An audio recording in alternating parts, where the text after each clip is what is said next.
Welcome, everybody. Thank you so much for coming. I just moved out of Manhattan. Used to live in Manhattan, no longer do. Now I live in a suburb of Philadelphia. Not too far away, but moving has been just, oh my God, dude. Oh my God. I have so much stuff I have to arrange, and oh God, you wouldn't even believe how complicated my setup is here. It is insane, the setup that I have. It's like, maybe I can take a picture of it. No, I don't. Maybe I can't. I would have to stand up and back up now. I can't. I'll take a picture and I'll show you guys later. Actually, you know what? I can send a picture because I took one the other day. Let me just send a picture real fast here. Hang on. It's where the holy heck is... Wait. Yeah, okay, here we go. I got it. Let me just airdrop.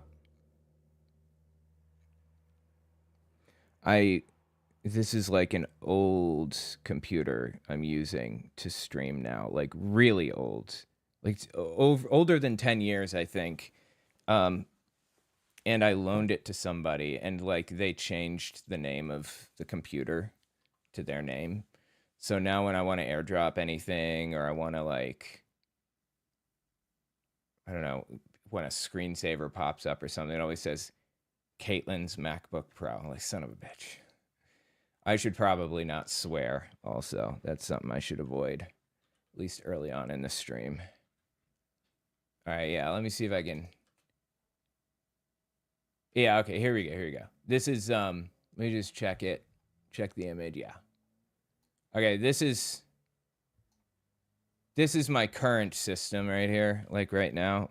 I actually added an additional monitor here in the top left here. Right. Yep. Right here, I added an additional monitor, a fourth. And you guys would not believe, like, this isn't even, I'm not even halfway done setting all this up to stream, to record. Oh, just a long road ahead of me. And I still got so many boxes to unpack. It's crazy. And so much stuff to buy to, like, you know, like adapters to connect the MacBook to, like, you know, like a screen recording thing and everything. God, dude, it's crazy. Anyway, that's what I've been up to. Hold on, I'm looking for something very specific here. I have a stream here. Oh, beautiful. I'm so glad I didn't have to... Oh my God, it's so slow. It is so slow. I mean, that's the computer. It's a slow computer. But it does the trick. As long as it can play video, I'm happy. And it can. So, yeah. I also set up, like, a new... we'll get to the stories in just a second. I actually don't even have to stream today because I have the stories and the videos already pushed out in preparation for moving. But I figured we'd go through a few things, because why not, right? There's stuff happening. Anyway. What was I saying? Damn, I'm trying to remember now. Just completely lost it. One Jew, you saw that? Yeah. One Jew, a global infiltration. Yeah, this is Joy of Satan. It's an extremist group. It's a theistic Satanist extremist group. Hold on. See if I can... One second. Hold up. Oh. I see. I forgot. I have to route it through my soundboard. Form of that hostile land.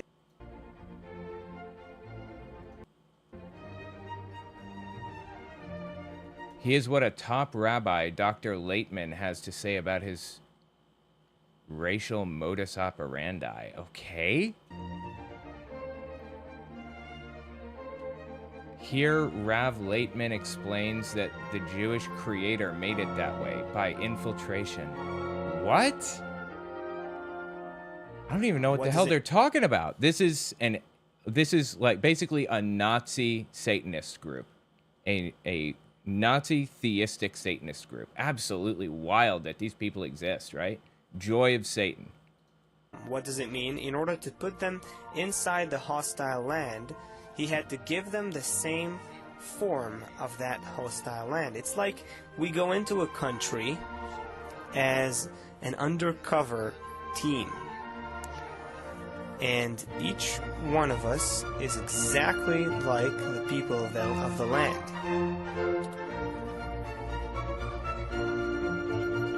Okay, what am I supposed to be learning from this video? What are they trying to tell me here? That there are a bunch of pictures of like people from different eras and regions? Say we're being now sent somewhere, Africa, for instance. So we'll take on the same shape and form of the people in Africa. The characteristics, traits, approach, interests, everything. The same exact form. Inside I mean, what are they trying to say? and out. Native American Jesus. I'm sorry. Like, I don't even believe that half of this shit's real. As we are there, you know, it's like Chinese Jesus? it's like an undercover. It's like an undercover agent? It's like an undercover agent. Here's, however, the only real Jesus, according to his own pseudo-history. His real name was Yeshua, or Rabbi Yeshua, or Rabbi Yeshi Bar Yossi. Jesus was not a rabbinic Jew, was he? Okay, whatever. God, these people are insane. Like, really, really insane. Learn about the hoax. What was the hoax, I wonder? With enough research, Christianity and its cohorts can be summed up, revealing its true purpose. Jehovah's Witnesses know of all the pagan origins of the holidays, such as Xmas and Easter. Oh my God, dude. These people are nuts. Oh, I love it. My lighting still isn't correct. Let me, hang on, let me change. Wait a second. I'm going to decrease the blue on my right, or my left, your left side, my right side. I'm going to make it a little bit lighter. And then my left light. I feel like it's just not correct. It's just not right. Yeah, I don't know. There's just something that's not right about it. Does it look right to you guys, the lighting? Is it okay?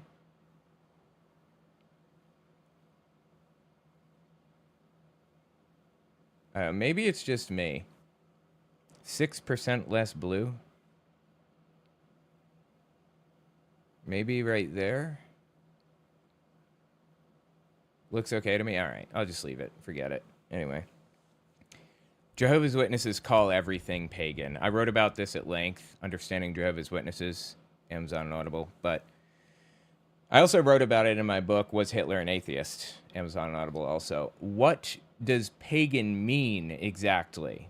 Like, what do these people mean by pagan? And the answer generally is, historically, they mean non-Christian.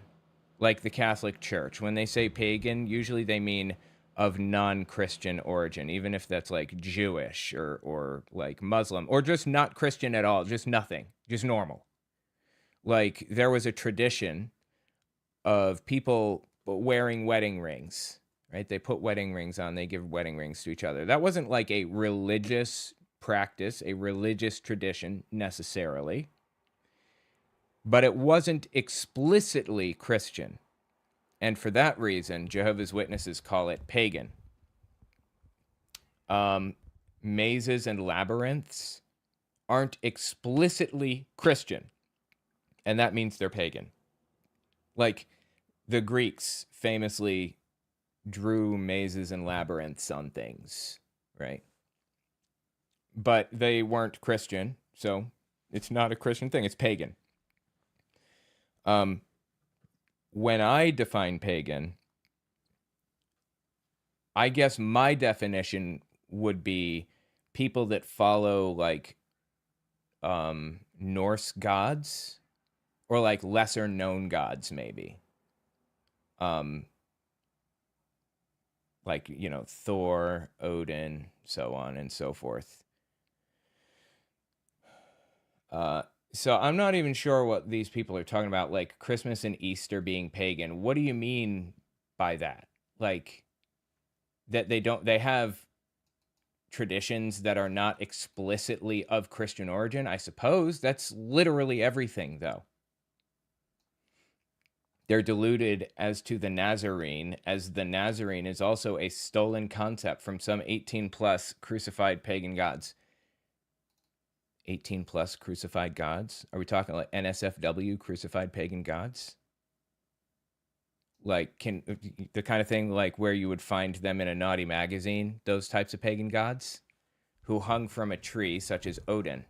Everything in the Christian program is false, stolen, corrupted, and counterfeit. The entire purpose of Christianity is to prepare Gentiles to be slavishly obedient and worshiping. Okay, they misspelled worshiping, but whatever. Far be it from me to be a grammar Nazi against the actual Nazis. Worshipping of their Jewish masters in a new world order where the Jews will have total and complete control unless people wake up and this is stopped. Oh my God, people, really, get help. Holy shit. Jewish lies. There's a section called Jewish lies on this website. Oh my God. Okay. With the arrival of Christianity, pagan temples and important religious centers were destroyed and razed to the ground. These structures were built upon powerful ley lines to align with the powers of the earth. Christian churches were then built over the destroyed pagan temples and places of learning. Anything of Gentile origin was cursed and condemned as evil. This step ensured that psychic energy could be harnessed and directed toward the worship of Jews and to enforce a plethora of lies. Oh my God. Like, really, people, get help. Psychic energy could be harnessed and directed. Okay? You know what's really sad about this? These people?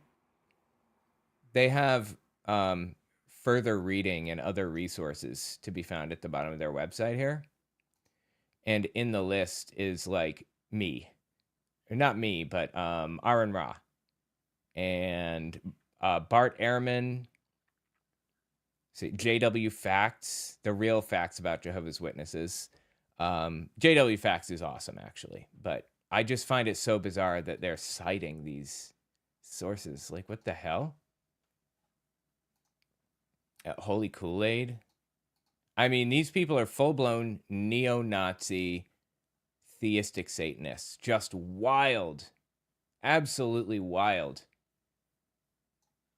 Satan's Library. Satanslibrary.org. Wow. And it's like, exit the Jew tricks. Exit the Jew tricks. Really. Banned YouTube video. Oh boy, should we? Should we watch this? Oh my God, dude. These people need help, for real. Maybe we'll watch this on my Unfiltered channel sometime. Let me know what you think in the comments. This is crazy, dude. I love going down these bizarre rabbit holes. It's so fascinating. Just looking through.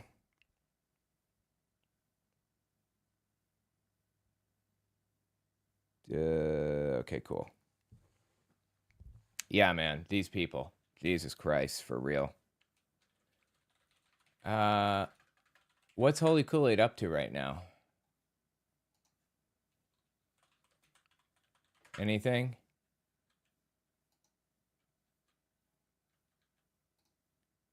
Oh, wow.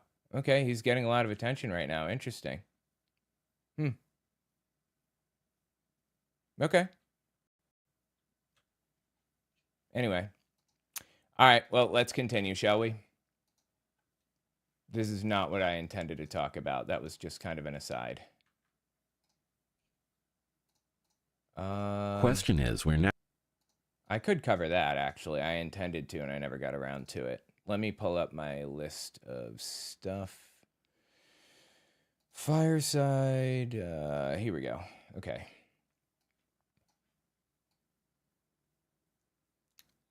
Let me just arrange this properly. Oh my God.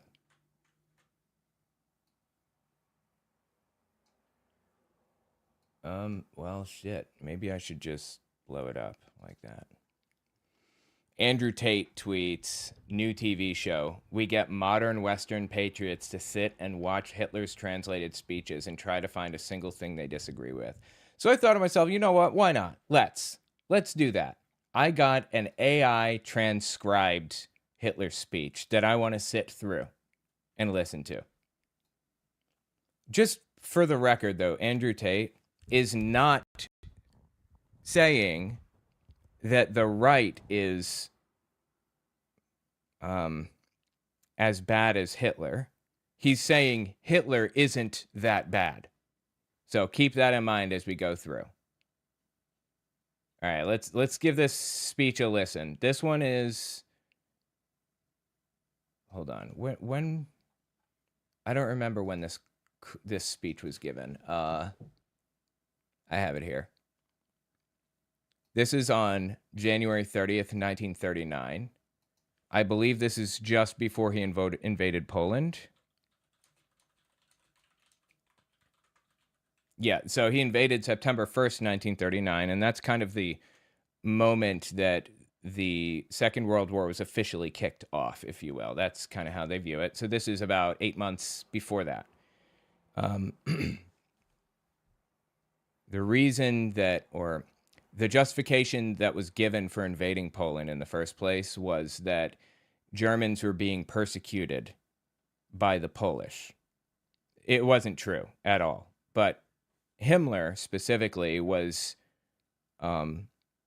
creating the circumstances to justify it by like finding a couple of cases of a person like getting a broken arm because they were pushed down or something, and just blowing it up out of proportion and claiming that this is like one example of like 10,000, like Germans are being so mistreated all over the place, when it was really not, like they weren't.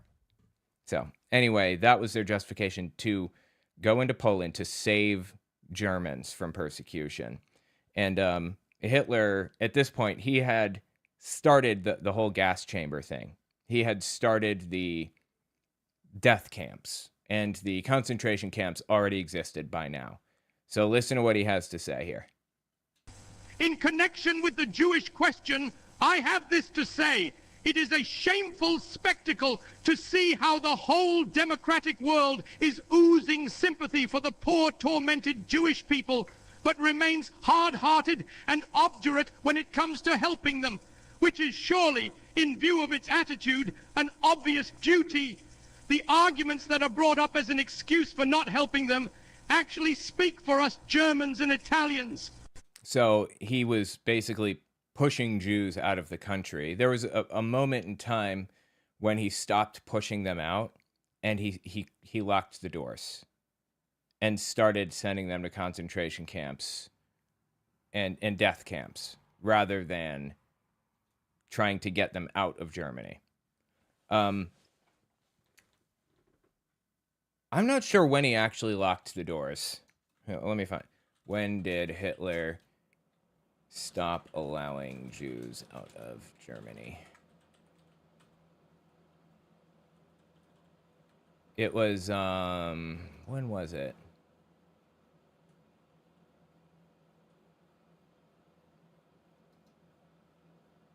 Uh, 1937 to 1938, I believe, is roughly when things started, like when he locked the doors. I don't remember what the year was exactly, but it was around this time. Anyway,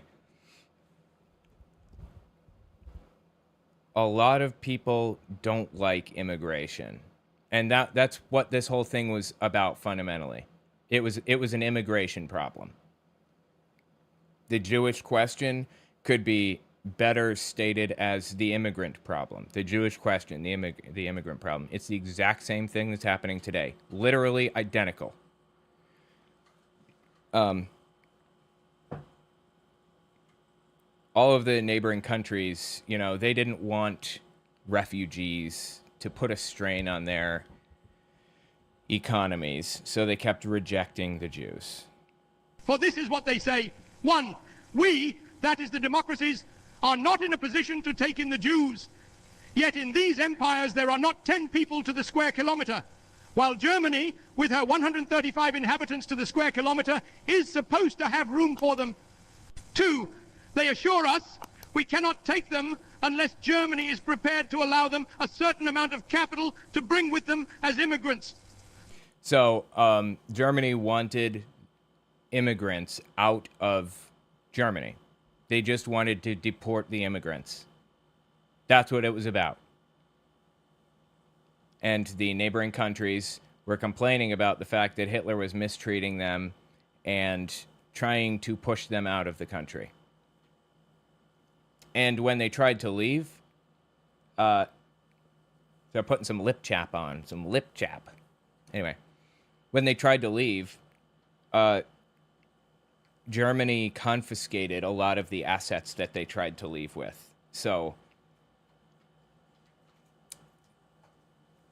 the Zionists of the time made a deal with Hitler.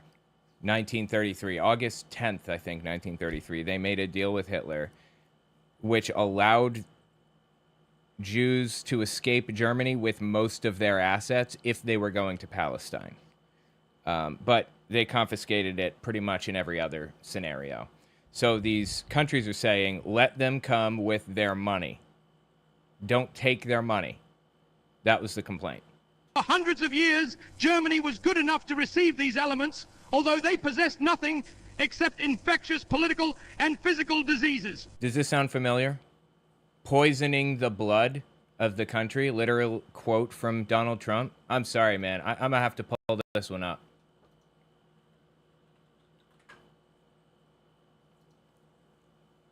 Again, like this was... Oh no, I can't search this, really? Oh, that sucks. I can't search my clips. Shit. Hang on. Wait. Oh, no, I can't. It just took it a second. Okay. I'm telling you guys, this is identical. What's happening in the United States right now. Identical to what happened in Germany from 1933 to 1935. Like, I can put it down to a day. Like, March 10th, 1933 is perfectly analogous to February 19th, 2025, roughly. You know, the Enabling Act passed by Hitler. Trump says that he and the Attorney General are the only ones that can interpret the law. He starts pushing out executive orders like mad. Hitler says Jews are... What was it? Except infectious political and physical diseases. They're spreading political and physical diseases. No control whatsoever. Nobody has any idea where these people are coming from, and we know they... Talking about immigrants. Yes, we do, but okay. We know they come from prisons. We know they come from mental institutions, insane asylums. We know they're terrorists. Nobody has ever seen anything like we're witnessing right now. It is a very sad thing for our country. It's poisoning the blood of our country. Literal words from Hitler's lips. He's quoting Hitler when he says that. I'm telling you guys that it's identical. What's happening right now. And remember why we're doing this. Andrew Tate aptly recognizes that Republicans in the United States are spitting images, or the party is a spitting image of the Nazi Party.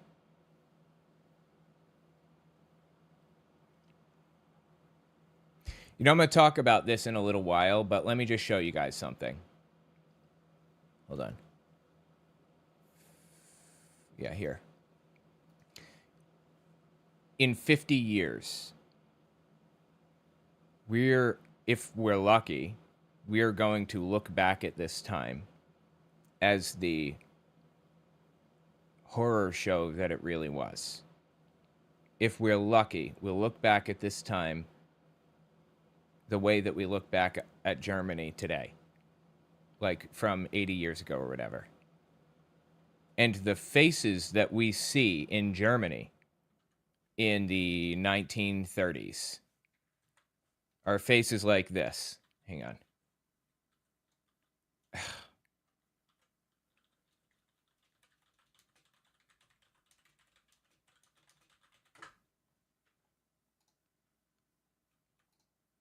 Okay, there was a cameraman that was taking pictures for the Germans or whatever, and there was a moment when Joseph Goebbels was having his picture taken and found out that the cameraman was Jewish.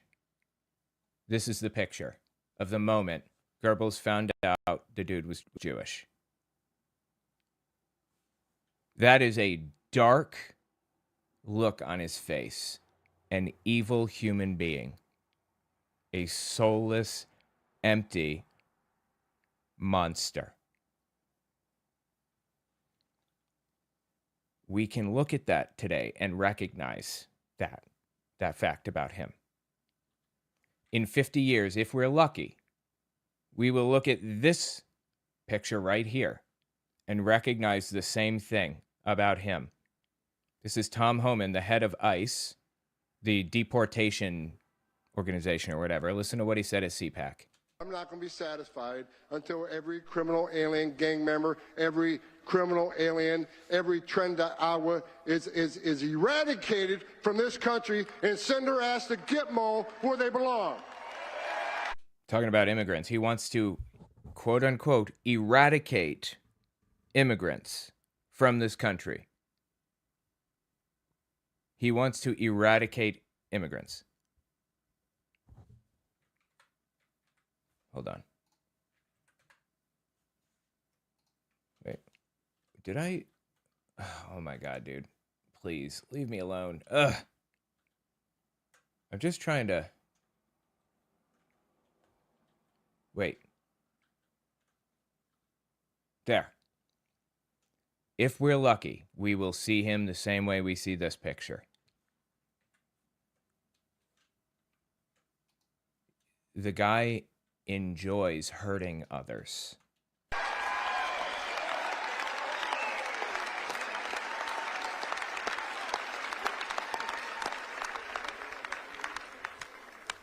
Damn, I love my job.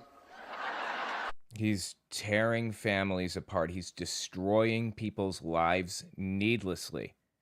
They're not just criminals. He's not just arresting criminals. He's not just arresting undocumented immigrants. He's arresting people who are here legally, requesting asylum status, or having been brought here as a child means you are legally documented in the United States. And he's taking even those people out. Everybody that has any kind of anything at all, any connection to immigration in any way, shape, or form, he's taking them out and sending them to a literal concentration camp, Guantanamo Bay. I'm going to talk about that at more length in a little while, but I hope that we can all recognize what's happening here and recognize Tom Homan as the truly, deeply evil human being that he is. What they possess today, they have by a very large extent gained at the cost of the less astute German nation by the most reprehensible manipulations. So Germany was taking Jews' stuff. They weren't allowing them to leave the country with their assets. Like, they sell their house, they get, I don't know, $100,000 for their house or whatever in today's money, and they try to leave. And when they sell it, Germany just withdraws it right from their bank account, and now they have literally nothing. And Hitler claims that the Jews gained that money by manipulating Germans. No, they just worked like everybody else. There was literally no difference between the Jews and every other German. In fact, the Jews in Germany disproportionately fought for Germany in World War I. More Jews were on the front lines because they believed in the cause than there were Germans in World War I. So what Hitler is doing here is he's repeating the stab in the back myth.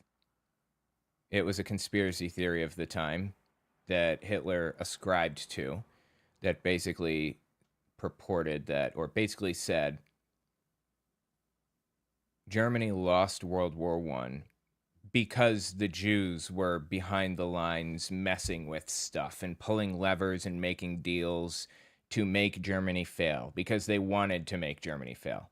It was complete delusion, of course. There's absolutely no reason to believe any of it. In fact, there's evidence against any of that. But that's what makes it a conspiracy theory, right? So Hitler is repeating a conspiracy theory here.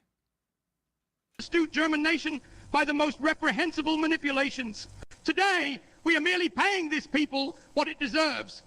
When the German nation was, thanks to the inflation instigated and carried through by Jews, deprived of the entire savings which it had accumulated in years of honest work. So he's saying that the economic hardship that the Germans dealt with, the inflation and everything else, that was the fault of the Jews. They orchestrated it intentionally so they could get rich off of that. This is populism, blaming some group of powerful people, claiming that it's a deep state that's working against everyone's interests and everything else.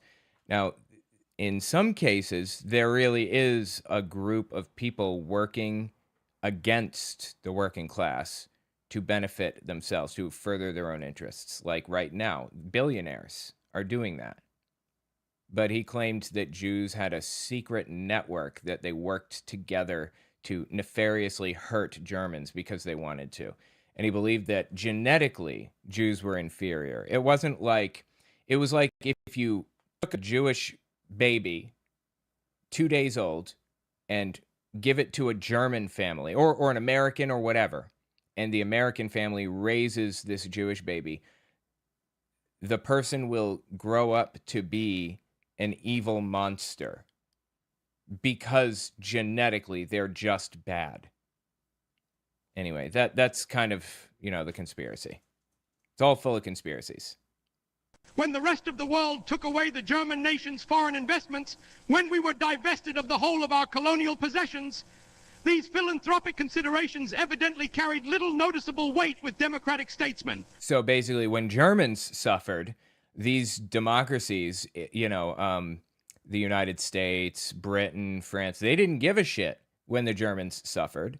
They only cared when the Jews suffered because they're controlled by Jews. That's the claim here. And just try to reframe it in your mind. Like, yeah, we're talking about Jews right now, but reframe it to be about, like, immigrants or the left. The left is doing all of this damage to society. It's identical to what is being said right now in the United States. Identical in every way. Today, I can only assure these gentlemen that thanks to the brutal education with which the democracies favored us for 15 years, we are completely hardened to all attacks of sentiment. They hurt us so badly over the past 15 years that we don't care about any of this anymore, and we're just going to do what it takes to improve our own lives, I think is what he's saying.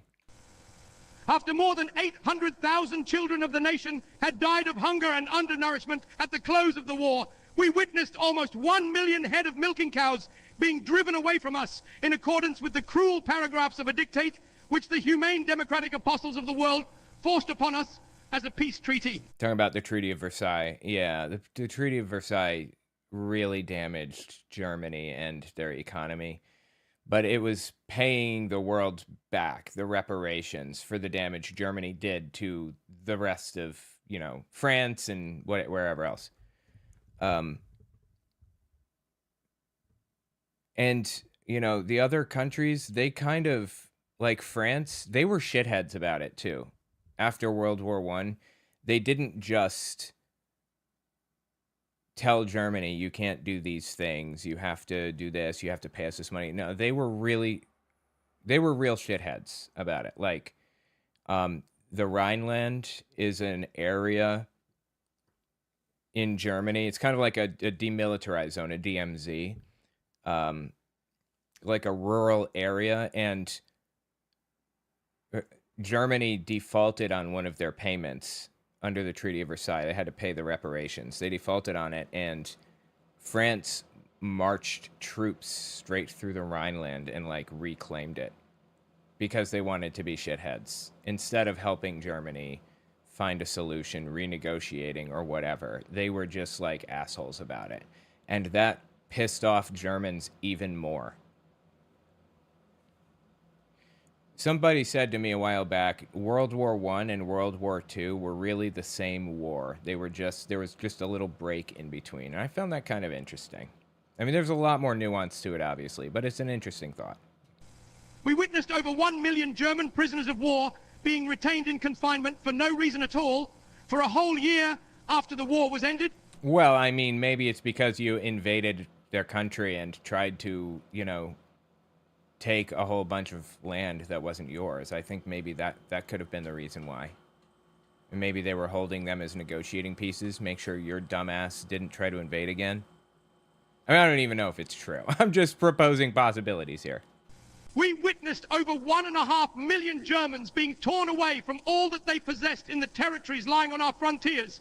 Literally justifying tearing people away from their lives and their assets. He's advocating for that while complaining that Germans had it torn away.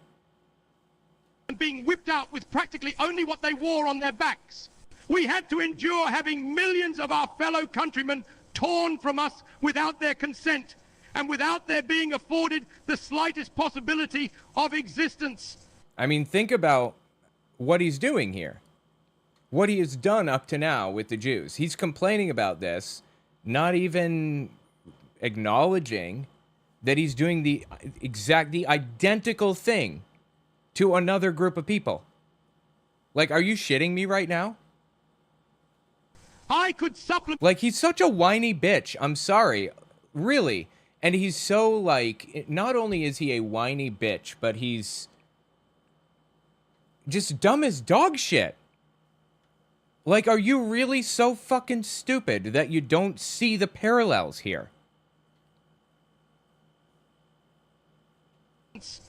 I could supplement these examples with dozens of the most cruel kind. For this reason, we ask to be spared all sentimental talk. The German nation does not wish its interests to be determined and controlled by any foreign nation, France to the French, England to the English, America to the Americans. He's complaining about the Treaty of Versailles right now. After World War I ended, it ended with them basically, with Germany sending basically a group of negotiators to the front lines to negotiate a peace treaty. And it, every minute that passed, people were dying. So they were rushing around. Who was it? Was it no, it wasn't Truman. Who the fuck was the, wait, hold on. Who was president during World War I? Woodrow Wilson is, well, yeah. Woodrow Wilson is, as the president, was the only one allowed to, like, write treaties, but they had to be, like, ratified by Congress or something like that. I don't even remember now. So he gets the Treaty of Versailles, runs to the Capitol building, calls an emergency session so that everybody, all the senators and everybody can get together and they can all ratify this treaty. And it had to be done instantaneously because people were dying by the second. So Germany rushes people to the front lines to meet with a delegation to write up this treaty, this agreement, the Treaty of Versailles. And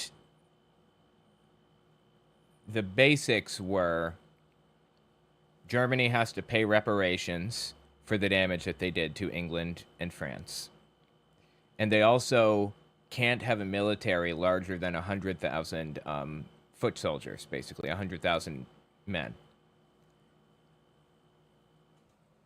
And immediately after World War I, Germany collapsed, like their monarchy collapsed into a democracy. It turned into the Weimar Republic. which is a brand new democracy, had a constitution, operated very similarly to the United States, actually. They had a Congress, and they had senators, or the equivalent. They had a president and everything, just like it. And so he's complaining about basically the Treaty of Versailles and the existing government. They had democracy imposed upon them, the German people did. Not through the Treaty of Versailles, but when the treaty was signed, democracy was imposed through the Weimar Republic. America to the Americans and Germany to the Germans, we are resolved to prevent the settlement in our country of a strange people which was capable of snatching for itself all the leading positions in the land. He's saying Germans belong in Germany. America first, Germany first, that kind of deal. We don't want to take in all of these odd people that don't belong here and are stealing our jobs. They're stealing our jobs. Do you notice what he said there? Capable of snatching for itself. Capable of snatching for itself all the leading positions in the land. They're stealing our jobs. These immigrants are taking our jobs. Identical to America today, I'm telling you. And to oust it, for it is our will to educate our own nation for these leading positions. We have hundreds of thousands of very intelligent children of peasants and of the working classes. We shall have them educated. In fact, we have already begun, and we wish that one day they, and not the representatives of an alien race, may hold the leading positions in the state together with our educated classes. So it was difficult to tell who was Jewish and who wasn't because they look like everybody else. It's not a race. In fact, race isn't real. It's a fabrication. I mean, there's ethnicity, I suppose. You know, you can go on 23andMe and look up where, you know, you have 2% African DNA and 15% like Welsh DNA or whatever. But race as a concept is fictitious. It's not real. There is no Jewish race. There are people who kind of follow a Jewish faith, and there are people from families that follow Jewish faith and have like a culture that they have kind of carried through the generations or whatever. But Hitler wanted to turn it into like a full-blown race, like black and white. And what freaked him out so much was the fact that there really is no difference between like Jewish and German. Like you can't tell the difference because they're white. They're both white. And he said that they were at the highest levels of society. They had infiltrated the church, the Christian church. They had converted to Christianity so that they could like meddle with it and everything. And he threw a big fit over the fact that like there were Jewish converts to Christianity that were like organists, you know, church musicians or whatever. 18,000 Protestant churches in Germany, just as many pastors, give or take, in that region, and somewhere in that range for musicians, right? Every church has a musician. Do you want to guess how many church musicians were Jewish converts? These people that were meddling with Christianity and trying to, you know, trick people and deceive them. Out of 18,000 churches, two church musicians were Jewish converts, full Jewish converts. So everything that he's saying is delusion, all of it, all the way down. But remember why we're listening. This is identical to what's happening today. Immigrants taking our jobs, poisoning the blood of our country. We need to think about America first. We want to make America great again. Hitler literally used the slogan, "Make Germany great again." Above all, German culture, as its name alone shows, is German and not Jewish, and therefore its management and care will be entrusted to members of our own nation. If the rest of the world cries out with a hypocritical mien against this barbaric expulsion from Germany of such an irreplaceable and culturally eminently valuable element, We can only be astonished at the conclusions they draw from this situation. So if they're so worried about Jews being expelled from Germany, why don't they, like these apostles of culture, as he says in a minute, why don't they want them in their country? And the answer is it boils down to human rights. Like you're mistreating these people terribly. And it wasn't just Jews. I feel like we should reframe this, because framing it up as only Jews kind of puts people in a World War II mindset when it was about immigrants. And the Jews were the immigrants from the region and the era. How thankful they must be that we are releasing these precious apostles of culture and placing them at the disposal of the rest of the world. Like, people just didn't want people to be mistreated like that is all. In accordance with their own declarations, they cannot find a single reason to excuse themselves for refusing to receive this most valuable race in their own countries. Nor can I see a reason why the members of this race should be imposed upon the German nation, while in the States, which are so enthusiastic about these splendid people, their settlement should suddenly be refused with every imaginable excuse. Yeah, because I think at this point, the U.S. was refusing Jewish refugees. They were on a ship on their way to the United States, and the U.S. turned them around, said no. They had to go back and land in Europe again, and I believe that they all ended up in a concentration camp and died, all of those people. The world didn't, I mean, there were a lot of people that cared about what was happening to the Jews, but world governments, and honestly, probably most people in the world, didn't give a shit. The reason anybody got involved in World War II in the first place was because Hitler stepped outside Germany, tried to take Poland, tried to take Czechoslovakia, and, you know, all these other places, eventually France and everything else. That's why everybody else got involved. If Hitler had stayed in Germany, closed the doors, and taken out every Jewish person in the country, nobody would have cared. Excuse. I think that the sooner this problem is solved, the better, for Europe cannot settle down until the Jewish question is cleared up. It may very well be possible that sooner or later an agreement on this problem may be reached in Europe, even between those nations which otherwise do not so easily come together.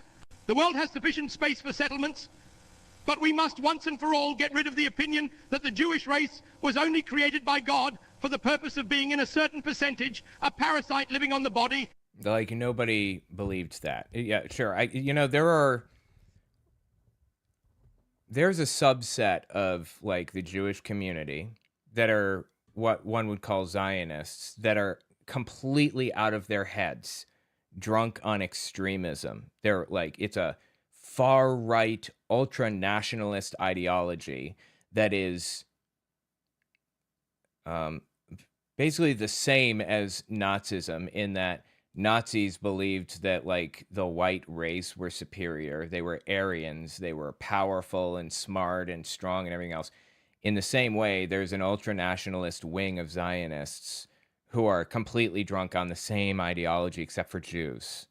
They believe that Jews are super powerful and smart and good and all of that other stuff.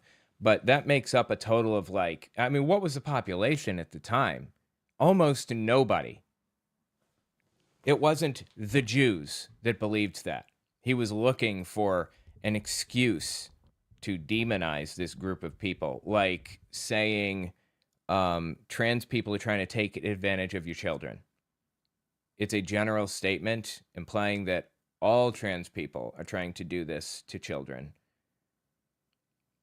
And, you know, have they even come up with one example? I mean, I imagine people can come up with one example of anything.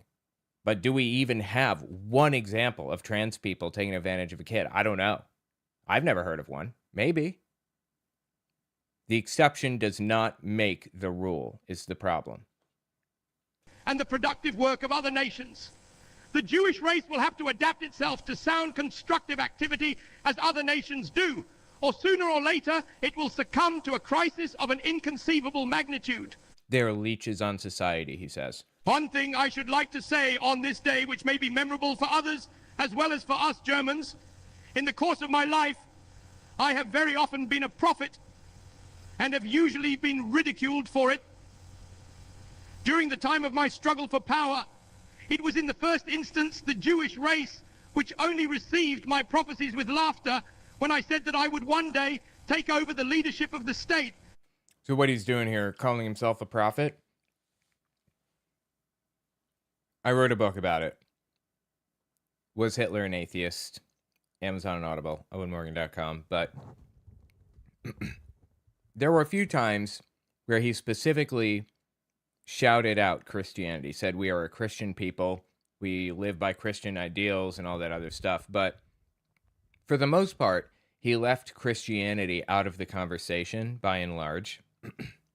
But he used religious overtones in his speeches. He said religious things like, I was a prophet, or these supposed apostles of culture.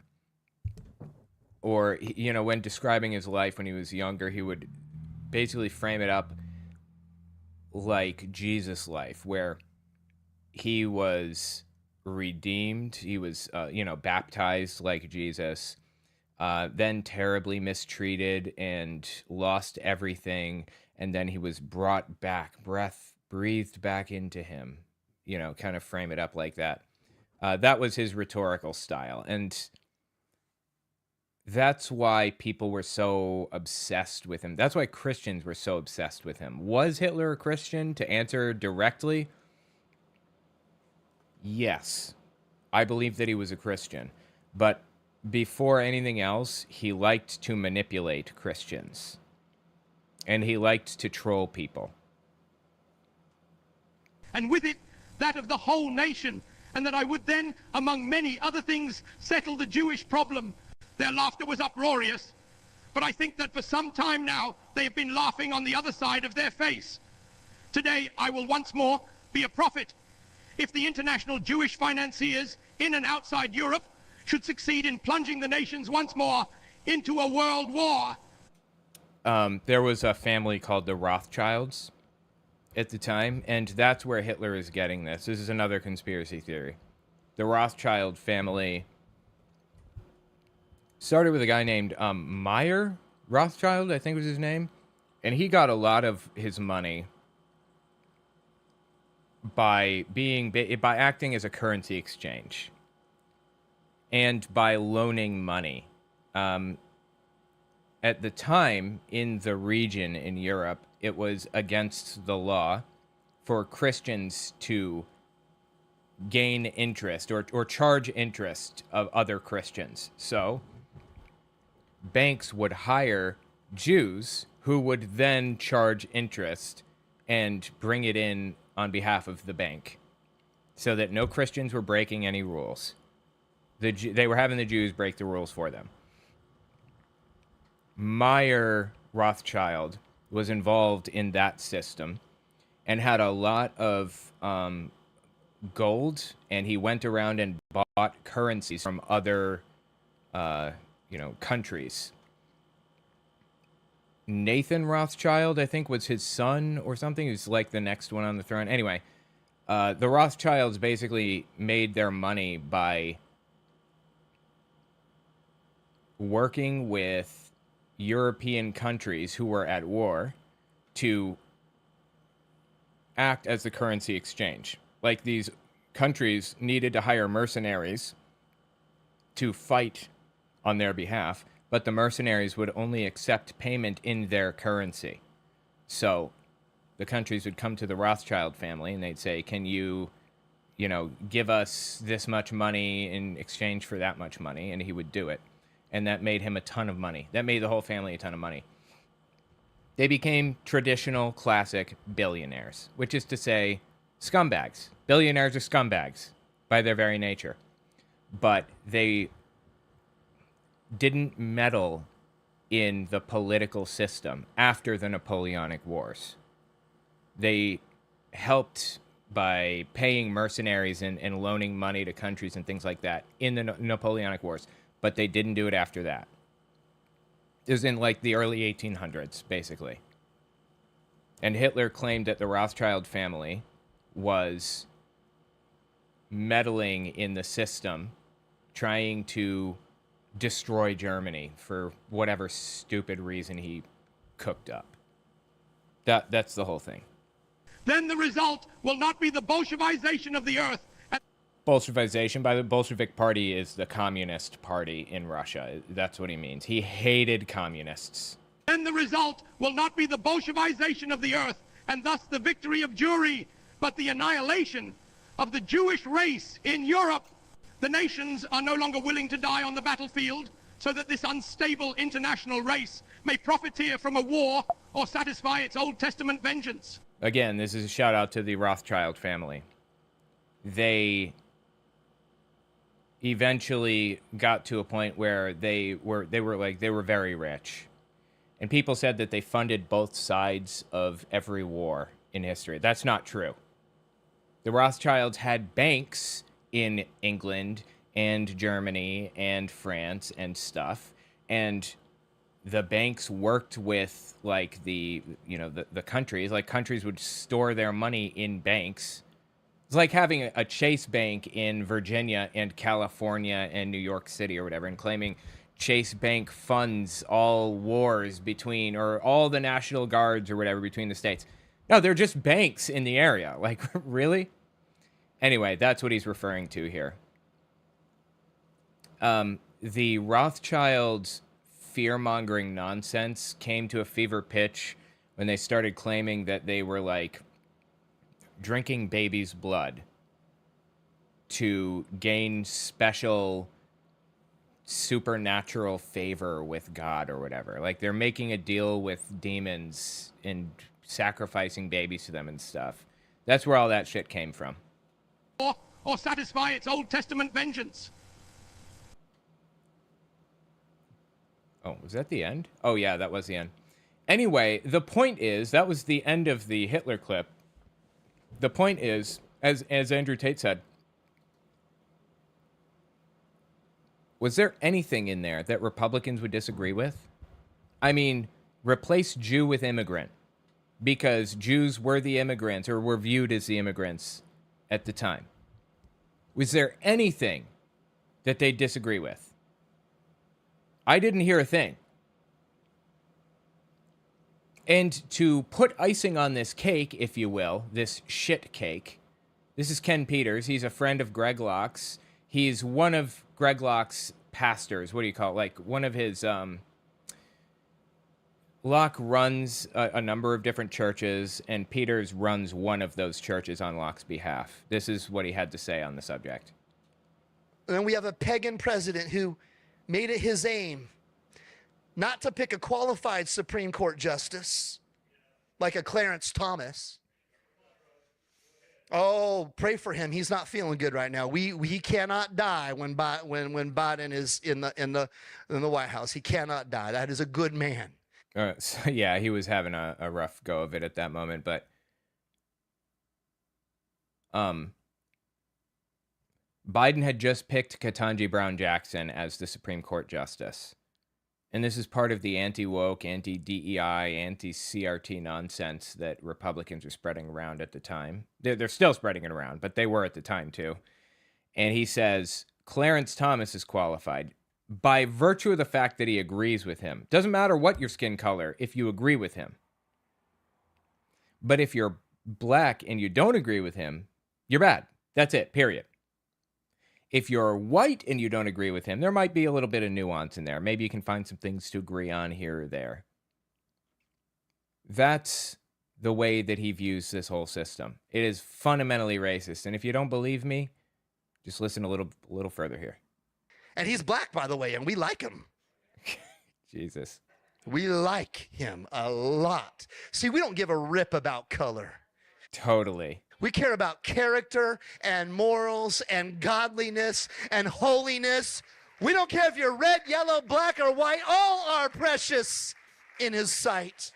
We have a brand new, did you know this? We have a Patriot church in the Philippines. Now, a Patriot church in the Philippines, that kind of messes up our whole white supremacist, American nationalist. No, it doesn't. You're white supremacists and you're American nationalists. Why do you think this messes it up? Whole thing. But you know what? The Filipinos should be patriotic about their country. And they should be fighting for their country too. It's not just about America. Whatever country God has put you in, whether you're in the Philippines or South America, Peru, or the United States of America, you got to fight for that country. God is not a globalist in the senses of how he built the world. As far as globalism is, God's not a globalist? Oh my God. today, the Antichrist is a globalist. Jesus made nations. The Bible says that there will be people from every nation gathered around the throne. Yeah, and what do you think that means, every nation? That means everybody around the world will be there, and nation will be irrelevant when you get there.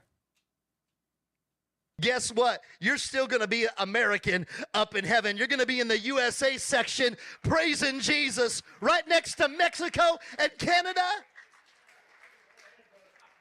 Woo! He says there are going to be borders in heaven, and Mexicans aren't going to be allowed into the American section of heaven. That's what I'm talking about. This type of deal. What is there that Hitler said that these people disagree with? Is there anything?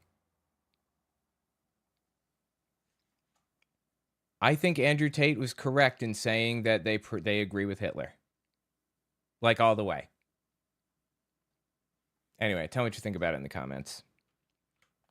All right. That was longer than I wanted, but, you know, I'm just here to hang out. It's entertaining. Let's see. What was the next one I had? Oh, CPAC and Fuentes. Well, I have to go in order here, actually. I have to hit CPAC first. Okay.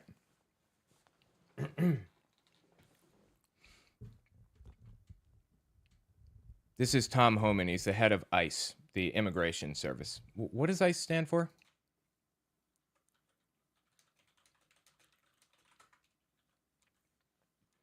This is Tom Homan, head of ICE, the Immigration Customs Enforcement. He's the one deporting people right now. This is at CPAC. Big Republican conference happens every year, I think. I'm not going to be satisfied until every criminal alien gang member, every criminal alien, every Trenda Agua is eradicated from this country and send their ass to Gitmo where they belong. He's responsible for deporting people, for deporting immigrants. And he says he wants them eradicated from the country.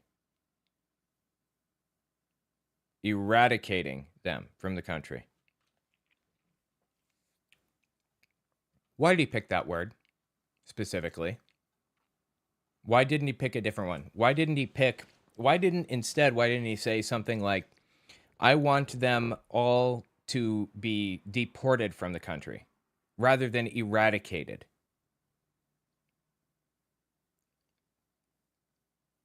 Not for nothing, but this is identical to what happened in Germany.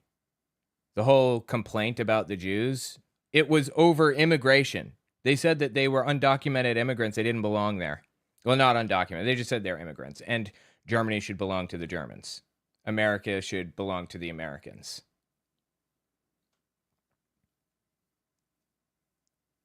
In 50 years, I hope that we can look at this face and feel the same way that we feel when we see Joseph Goebbels' face or Göring's face or Himmler's face. I hope that we feel the same about this guy as we do about Hitler and his inner circle today. Oop.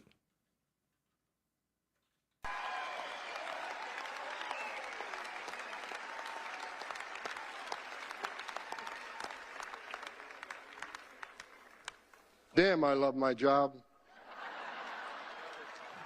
His job is literally tearing families apart. His job is to destroy people's lives. And he says he wants them sent to Guantanamo Bay. That is a literal concentration camp. I mean, it's, as far as we know, not a death camp. I have no reason to believe that it's a death camp, tantamount to the death camps in Germany, but it's absolutely, most definitely, for sure, a concentration camp like the ones in Germany in the 30s. A lot of, I think there were like 6 concentration camps that were particularly bad. They were considered death camps, but if I remember correctly, Sachsenhausen concentration camp, I could be wrong, correct me in the comments if so, was primarily designed for like political prisoners or prisoners that could be useful in like a prisoner exchange, for example, or could be used for leverage. Like Martin Niemöller, dude that famously wrote that poem, first they came for the communists, and I said nothing because I wasn't a communist, then the socialists, then the trade unionists, and whatever. Then they came for me, and there's no one left to speak for me. He was put into Sachsenhausen because he was world famous and could be used as a bargaining chip in the future. Sachsenhausen, his stay at Sachsenhausen wasn't as bad as some other stays by other people. He was not subjected to slave labor necessarily. I believe that the worst that he had to deal with was like solitary confinement for extended periods of time. So concentration camps were camps where people were housed in concentrated numbers. Sometimes there was slave labor, which, by the way, is legal in the U.S. Constitution for prisoners' slave labor. And sometimes there was a mechanized death system, a mechanized system of murder. Guantanamo Bay is absolutely for sure 100% a concentration camp. And the dude says, damn, I love my job. That is some sick shit right there.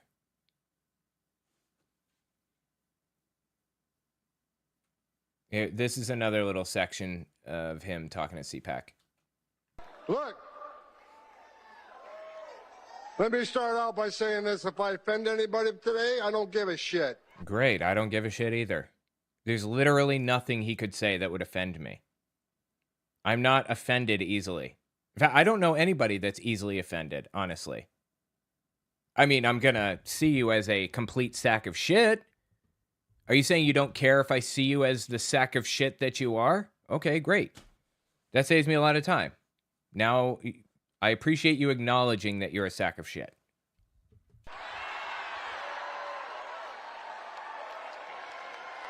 Don't care. The media in the back room, I'm sure I'll be reading a lot of hit pieces on me tomorrow. I don't give a shit what you think about me. Well, great. I think that you're a monster tantamount to Himmler or Göring. Like a deeply, truly evil human being who will go down in history as one of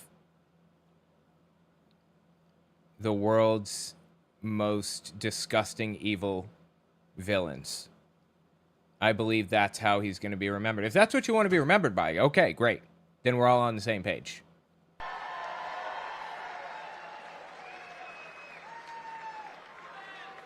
I get asked all the time, does it bother you there's a big part of this country that hates your guts? I don't care.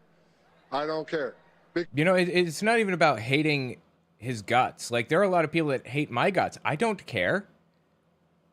I would like to think that he's concerned about the fact that he's like a genuinely deep inside, like a bad person, like an evil person.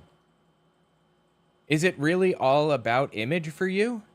Because we got a job to do. You know, Because we've got a job to do, he says. Jesus Christ. You know, he's the kind of person that releases... Hang on, let me find it. I already talked about this in another video, so I'm not gonna hit it again, but he's the kind of person that posts this on the White House Twitter account. I'm trying to find it. Hold on. Oh my God.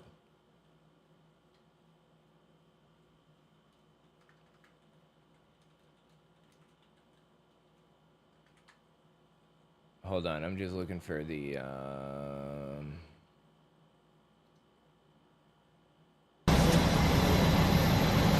yeah. 6.4 million interactions. This time it came with the No. It's not what I was looking for.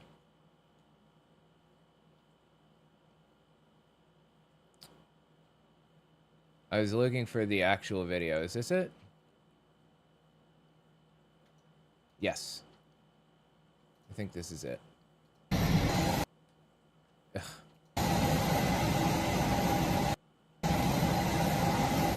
Yeah. Although damn it. I'm trying to find the actual... I'm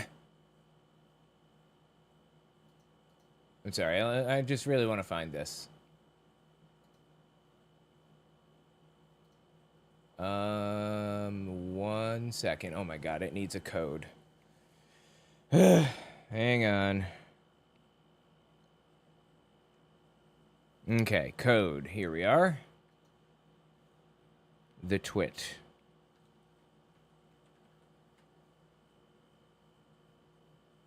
I love how my authenticator app still says Twitter instead of X. That's pretty funny. Hold on.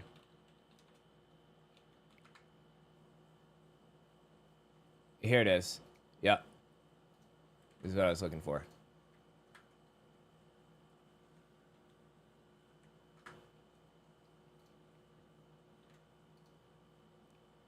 White House, from the White House Twitter account, ASMR, illegal alien deportation flight.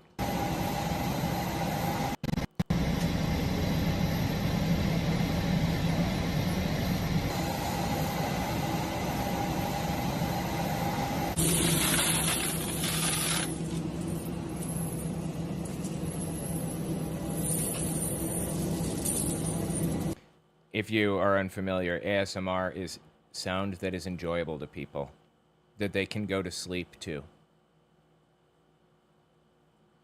The White House posted an ASMR video of people being dragged in chains to an airplane and then shipped out of the country, like destroying people's lives.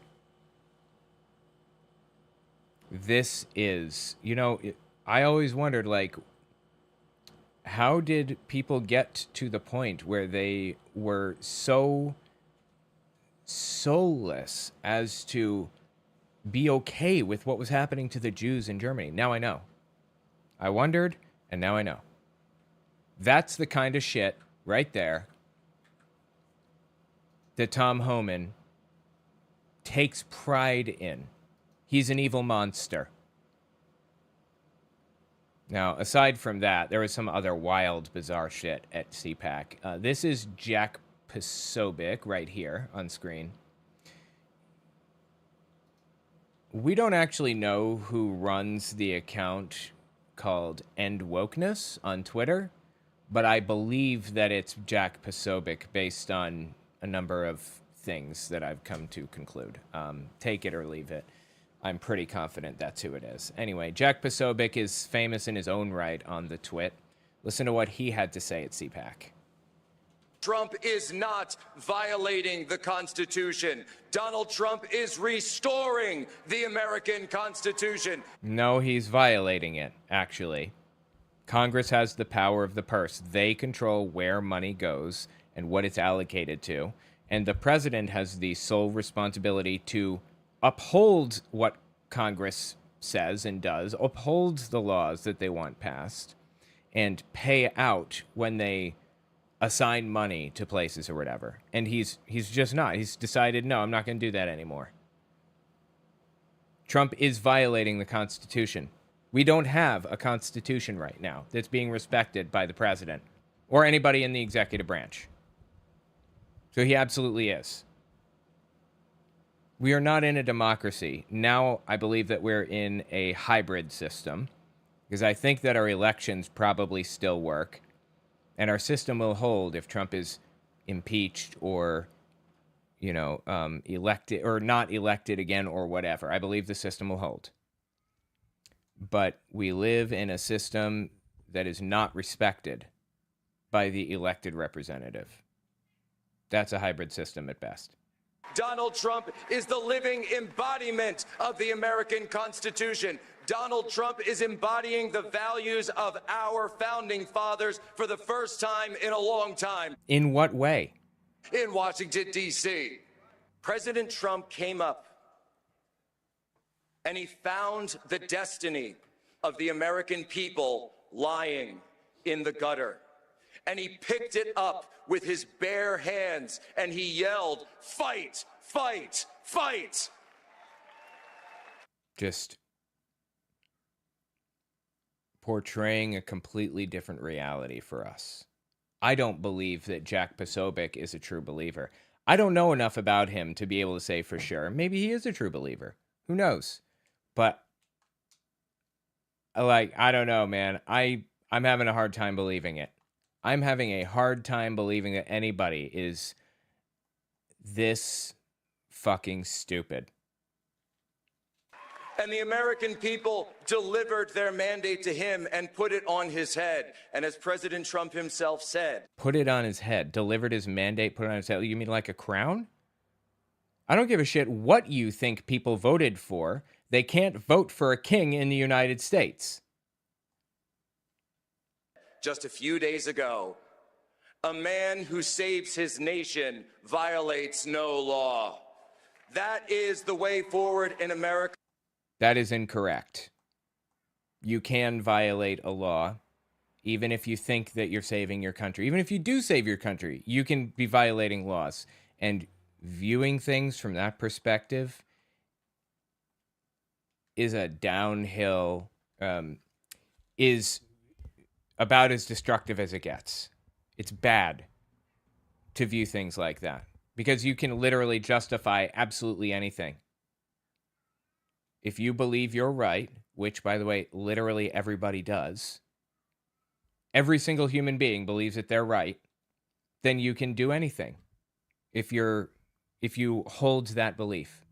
So Trump has just created a justification to do anything. Hold on. The cat is like sitting outside the door, like yowling like an obnoxious fucking moron. Hang on 1 second. Let me just text somebody to get the cat.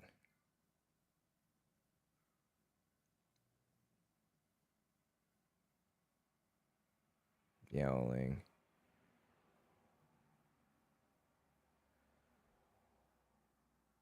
Okay, sorry. Again, Posobiec wasn't even the most psychotic, but what he's referring to here is this picture. Donald Trump wearing a crown. White House. Congestion pricing is dead. Manhattan and all of New York is saved. Long live the king. Donald Trump said, "Long live the king." Posted a picture of himself wearing a crown. It doesn't get any more obvious than that.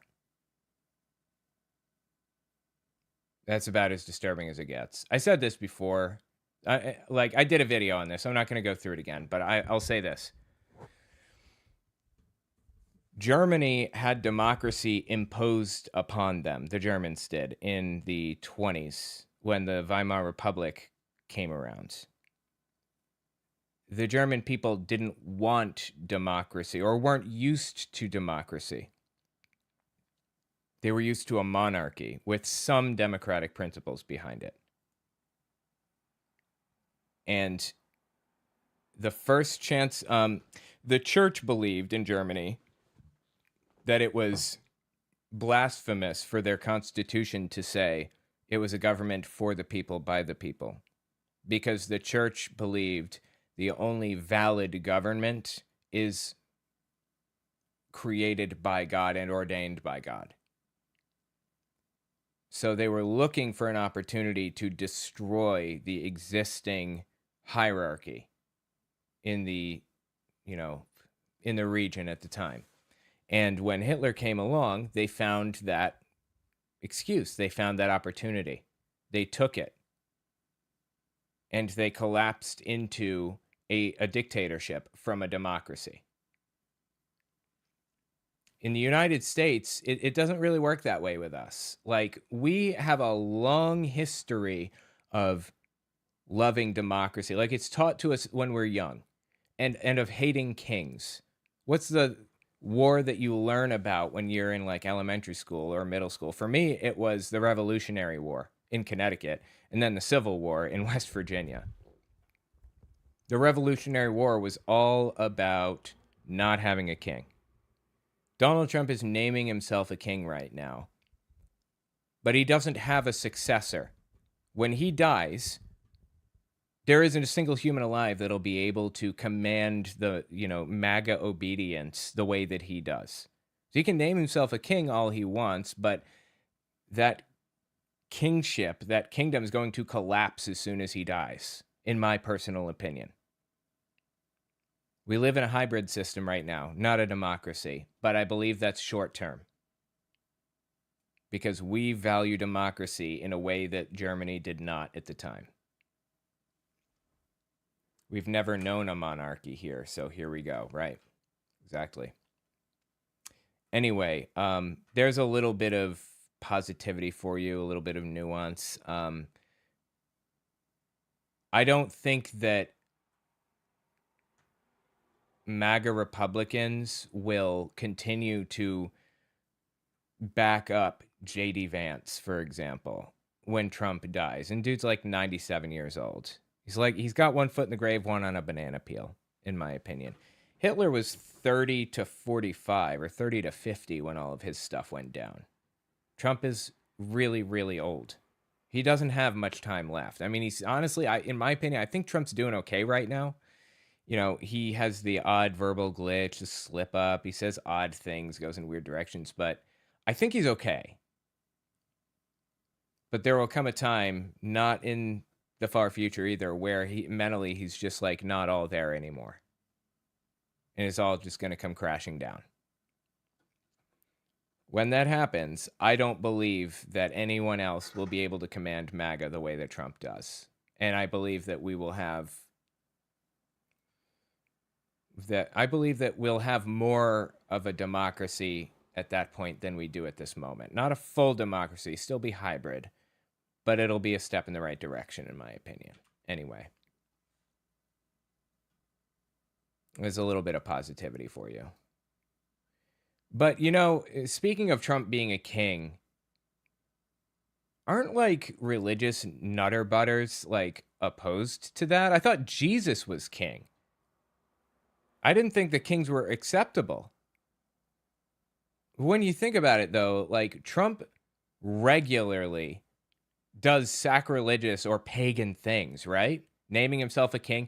Do you guys remember this golden statue of Donald Trump from 2021 CPAC?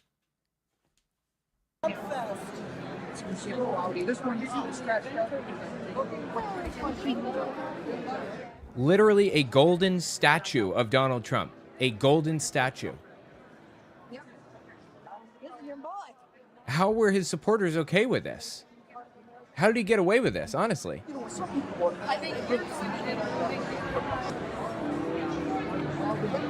Trump, Pence. And here's another interesting little bit right here. Check this out.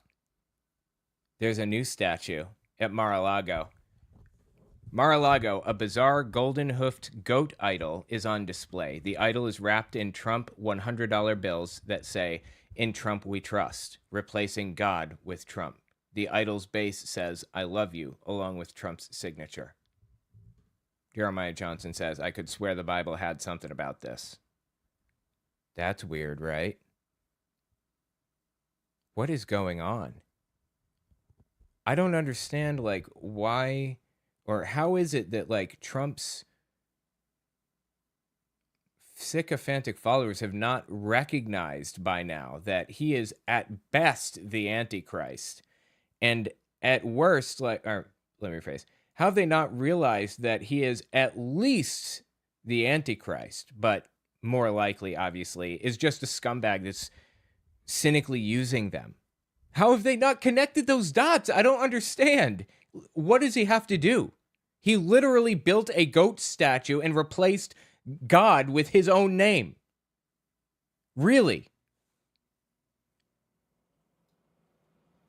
Anyway, like some other weird stuff happened at CPAC. By the way, just a note when editing, I want to move the goat statue to the beginning of the video and kind of have the CPAC videos go one after another, because starting with the Trump crown thing is a little bit clunky because it didn't really fit after Jack Posobiec. So move the Trump crown thing, the golden idol, and the goat thing to the beginning of the video, and just let, you know, the Posobiec analysis meld into this next video.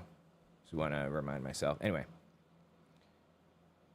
check out this CPAC speaker. Just wild, dude. Hold on.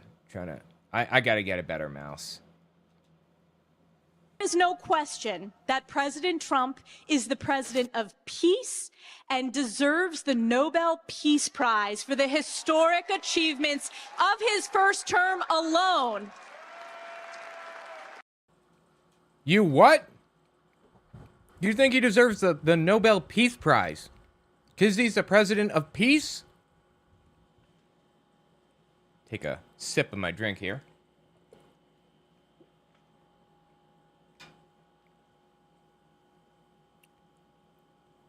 This is the guy who announced that he intends to invade Panama. And I believe that that's absolutely 100% real. Do I think he's going to invade Greenland? No, I don't, because there would be serious consequences for that, economic and otherwise. France said that they were going to put troops in Greenland to protect it. I think he knows better than to attack Greenland, but I think if he believed he could get away with it, he absolutely would.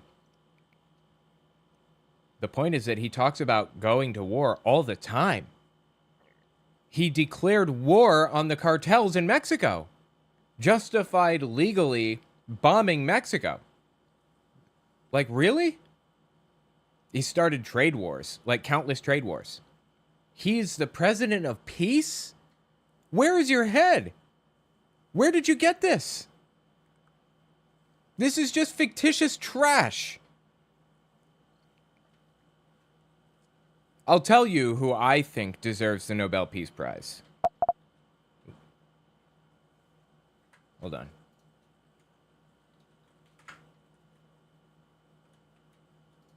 Wait.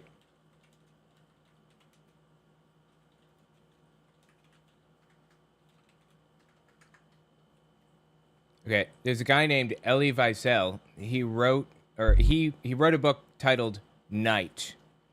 It was about his experience in Auschwitz in the concentration camp, the Nazi concentration camp. He received a Nobel Peace Prize and gave a speech on it and everything. He deserved it. What did Donald Trump do to deserve it? Did he spend time in a concentration camp? Did he, I mean, as a prisoner is what I mean. Sorry, not as like the administrator, but as a prisoner, has he done that? Has Donald Trump actually ended any wars? Has he actually improved people's lives materially? Has he spread democracy legitimately through the world without like imposing it on people or whatever? No. He's engaged in colonialism, in imperialism. He has threatened people and ruined lives and is shipping people to a concentration camp, a literal concentration camp in Guantanamo Bay right now. Where in that equation do you get Nobel Peace Prize? By the way, some super chats here. Nerical, 30 months. That's awesome. Hope the unpacking is going easy. Keep up the great work. I appreciate it. Yeah, I'm trying to do one box. I'm trying to do one box a day. Unpack one box a day because it's so much, you know. And if I just do one a day, I will get there eventually. It won't be too far down the road. Unfortunately, my dryer doesn't work. When I got here, it didn't work. So I have to, like, Go to a laundromat. I haven't even done that yet, unfortunately. Mr. Monster, you still doing the good work? Appreciate it. Yes, thank you for being here. Boobs, B-E-W-B-S. Thank you. I appreciate that, too. And aside, fiction I'm writing is nearly 20,000 words. Wow! Working on part 2, chapter 6, Treats for the Feline Overlords, Hail Bass. That is awesome. Fiction's hard. Yeah, I've never written fiction. Only nonfiction. That's pretty cool. You got a solid short story there. It sounds like you're on your way. I mean, you could probably release it as is at this point, honestly. That's really impressive. As a Christian, I just have to say I don't agree with a single thing Trump does or says. Love the channel. Thank you for your work. Well, I appreciate that. I'm glad you're here. And yeah, I know a lot of Christians that don't agree with what Trump is up to right now. I honestly don't even think that Trump is Christian. I think he's our first atheist president, to be perfectly frank. Which is really sad, but it is what it is. You know, I can't lie to myself, so. Anyway, I appreciate you being here. I mean, she wasn't the only one that suggested the Nobel Peace Prize. Like, I don't get what it is about people recommending a Nobel Peace Prize for Donald Trump, of all people. To you all, This is another CPAC speaker. the American taxpayer, to recoup the hundreds of billions of dollars that have been invested in this war. Because you know what? You know what Europe's contributions are? Europe's contributions are in the form of loans. This is all lies. Pretty much everything that he's saying here is Russian propaganda. He's repeating Russian propaganda, as has Donald Trump. Trump repeated Russian propaganda about Ukraine.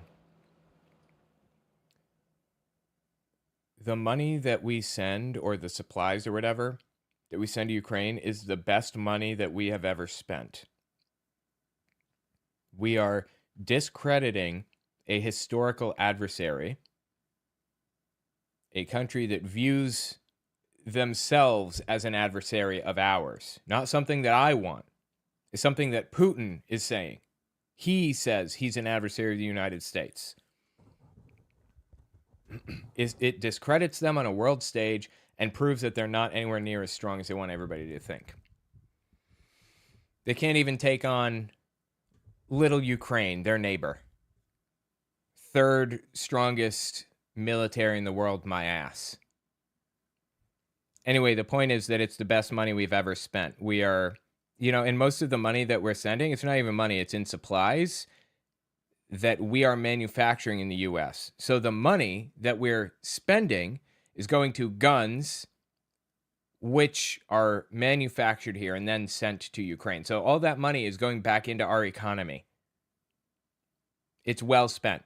So don't listen to any of this trash straight out of Putin's mouth. And they're often paid back on the interest on Russian assets that have been frozen. So Europe gets paid back, but the American people don't. Not how it works. Complete nonsense, but okay. I don't think so, right? And so that's the deal that we're putting in place. That's good for everyone. And yes, you have to talk to the Russian side to understand how we're going to get both sides to the table. And that's... Well, that wasn't the complaint. If you're watching this 5 years in the future, the complaint is that the United States met with Russia to negotiate the Ukraine war without inviting Ukraine. They weren't even there. Why would they have this negotiation without Ukrainian representatives? That's the problem. I don't have a problem with you speaking to Russia, but don't pick up their propaganda and include everybody in the conflict, in the negotiations. Again, it's all lies, all the way down. But the point is at the end of this video here. Oop. We're doing. Look, this is the common sense presidency. This is the presidency of peace. He's going to end the war in Europe. He is going to end the wars in the Middle East. He is going to reinvest the United States and our leadership in our own hemisphere, from the Arctic to the border to Panama, all the way down to our good friends in Argentina with Milei that you saw yesterday. And you know what? By the end of this all, we're going to have the Nobel Peace Prize sitting next to the name of Donald J. Trump. And who opposes peace? Like, I mean, how do the Democrats oppose peace? You see what I'm saying, right? Who opposes peace? He says Trump deserves the Nobel Peace Prize, and who opposes peace? You can't oppose Trump because he is in favor of peace. Are you shitting me right now? What has Trump done that has, like, promoted peace? What are you talking about? What's that popping? I'm sorry. It's me. I was hitting the wrong keyboard. I was trying to backspace on the chat in YouTube because I accidentally hit the space bar. I was trying to clear the spaces away, and I was hitting my other keyboard, the backspace on it. My mistake. That's going to be impossible to remove. Those are just going to be in there. Anyway. Point is, I don't know, like, where they're getting this. I think that this is just something that Trump wants. Like, he just really wants the Nobel Peace Prize. So he's getting people out there to talk about it, to promote it, to put him up, you know, for a nomination or whatever. Nominate him for the Peace Prize. Complete nonsense. He doesn't deserve the Peace Prize. And if there is a just world, he will never have the Nobel Peace Prize, ever. You know, Obama got the Nobel Peace Prize, and I'm not even convinced that Obama deserved it. Obama got the prize, I believe, because he was the first black president, and it showed that it was kind of like the end of an era of an era of segregation and oppression and everything else. I mean, obviously, there's still segregation and oppression in the United States, but it was a big step. Oh my God, wrong keyboard. I'm sorry. I'm trying to organize my things still. Give me just 1 second here. Hackers. Hang on. Wait. I'm looking for something here. 1 second. I'll show you guys what I'm up to. I haven't been playing a game this whole time, but every now and then I play a game while I listen to stuff and talk, so. I was looking for, like, my... Oh, boy. I hit the wrong button. I was looking for, Oh, God. All right, hang on. Ugh, wrong keyboard.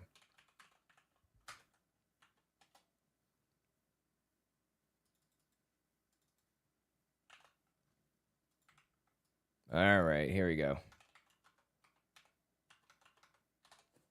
Save. There we are. Okay, sorry about that. I was just trying to fix something here. All right, awesome. I was gonna pull up Pokemon Ultraviolet and just kind of have it in the background. QRSP Pokemon. Here we are. .srm. Pokemon Ultraviolet .srm .back.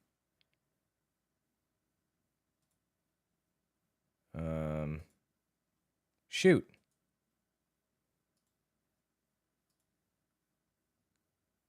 Come on, work, you. I'm just trying to duplicate this. But it doesn't seem to want to duplicate. Super sad. Alright, let me try something else. I'm sorry, I don't want to bore you guys to tears. I'm just trying to organize my stuff here. Alright, that'll do. Nope. Yes, that'll do. Okay. Anyway,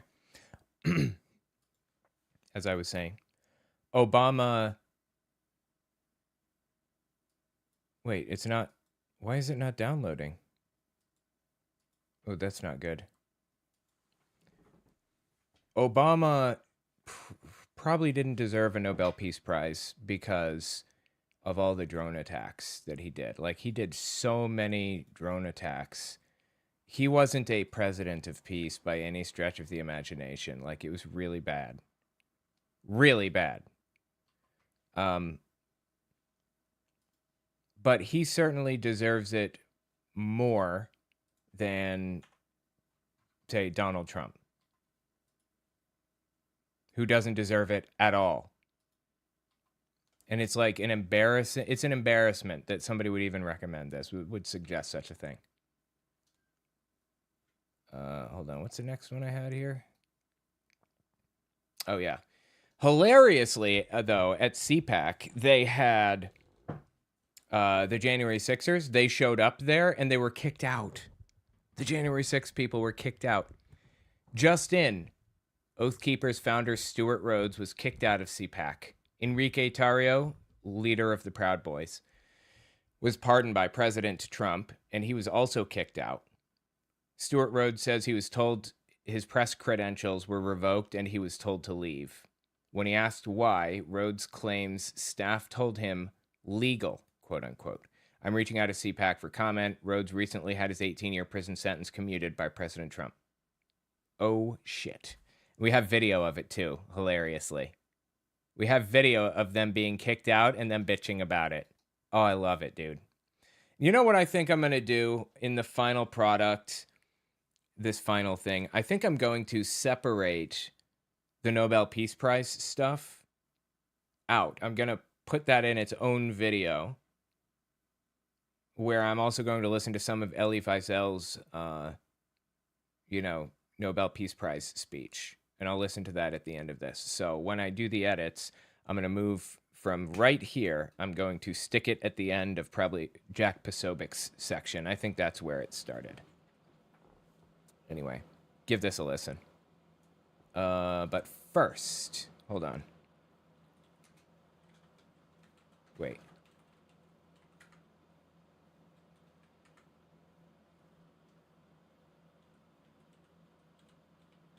I'm just trying to do something. Slash media. No. Home Pi Retro Pi slash ROMs. Uh-oh.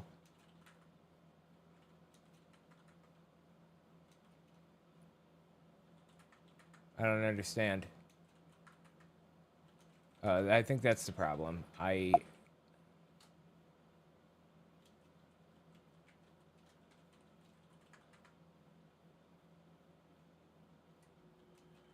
don't, yeah, for some reason I can't access.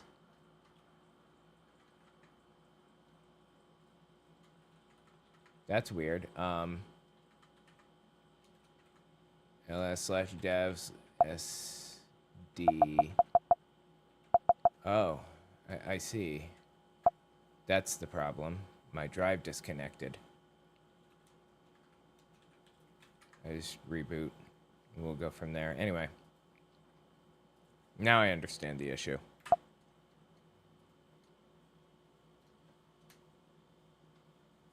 Okay.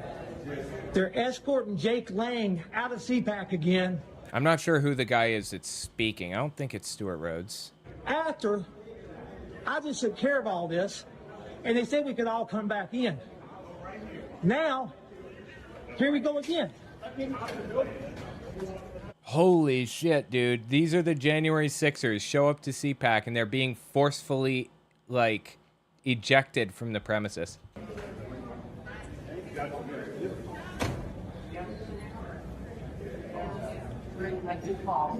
That's illegal, what they just did.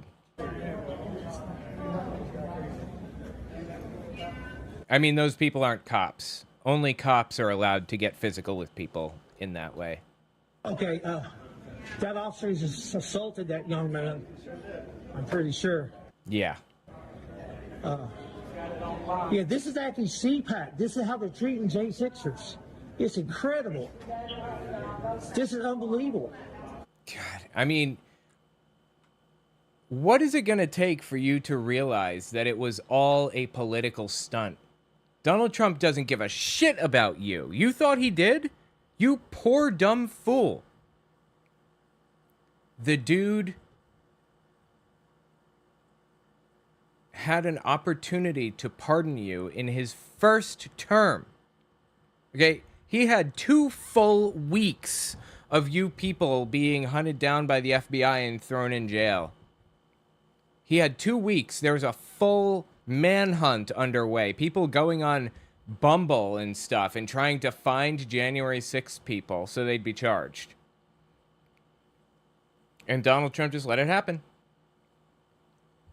How are you so gullible as to think he gave a shit about you in the first place? These people are jokes. It's like honestly sad that they fell for this, that they believed this. They just threw a bunch out again. Here they are. Look, there's Coy. Look. Look here. Here they are. Look. Here. So here's Jake. Here's Coy. I just got this all worked out for them to be here. And they assaulted this young man in the process. I got it on video. I have it. Yeah, I think they did. But what's he going to do about it? Nothing. I've got it, sir. Yeah. Okay. I got you. I've got it all. These people are so gullible. Donald Trump never gave a shit about you. Here's another one. They're arguing with one of the security guys or whatever he is. I have no idea what he is.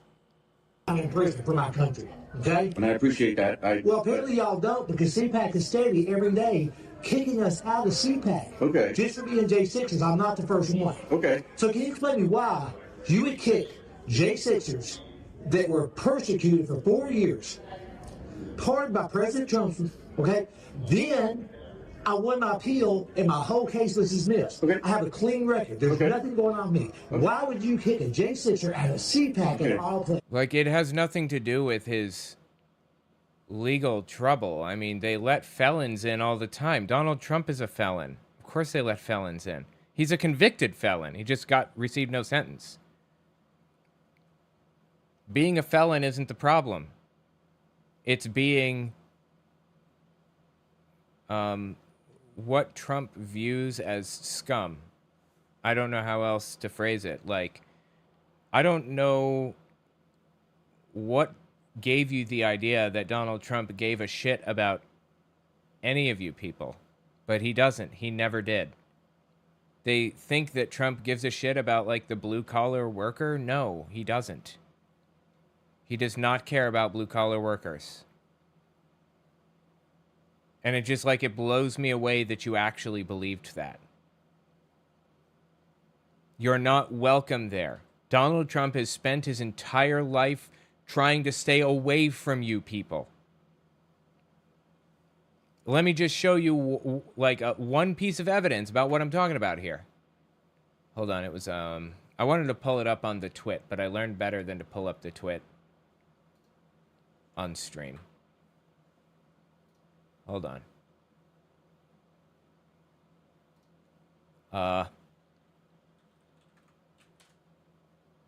I was looking for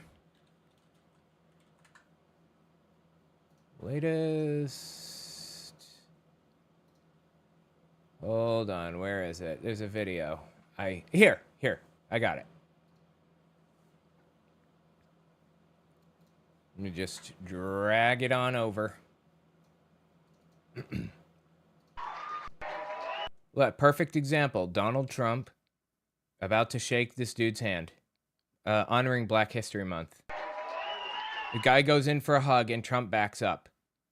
Thank you. One more time. Thank you. Trump backed up. He wasn't going to take a hug from the dude because he's black. Trump famously refused to rent to black tenants and was sued over it and got all kinds of fines and stuff from the, I don't know who handles that. I don't remember, the SEC or who knows. Anyway, some 3-letter organization sued the shit out of him for that. He does not like people like you. I'm sorry to be the one to break this to you, but I feel like you should have known this after like 10 years. Hold on, yeah. and my whole case was dismissed. Okay. I have a clean record. There's Okay. nothing going on with me. Okay. Why would you kick a Jay Sitcher out of CPAC Okay. in all places?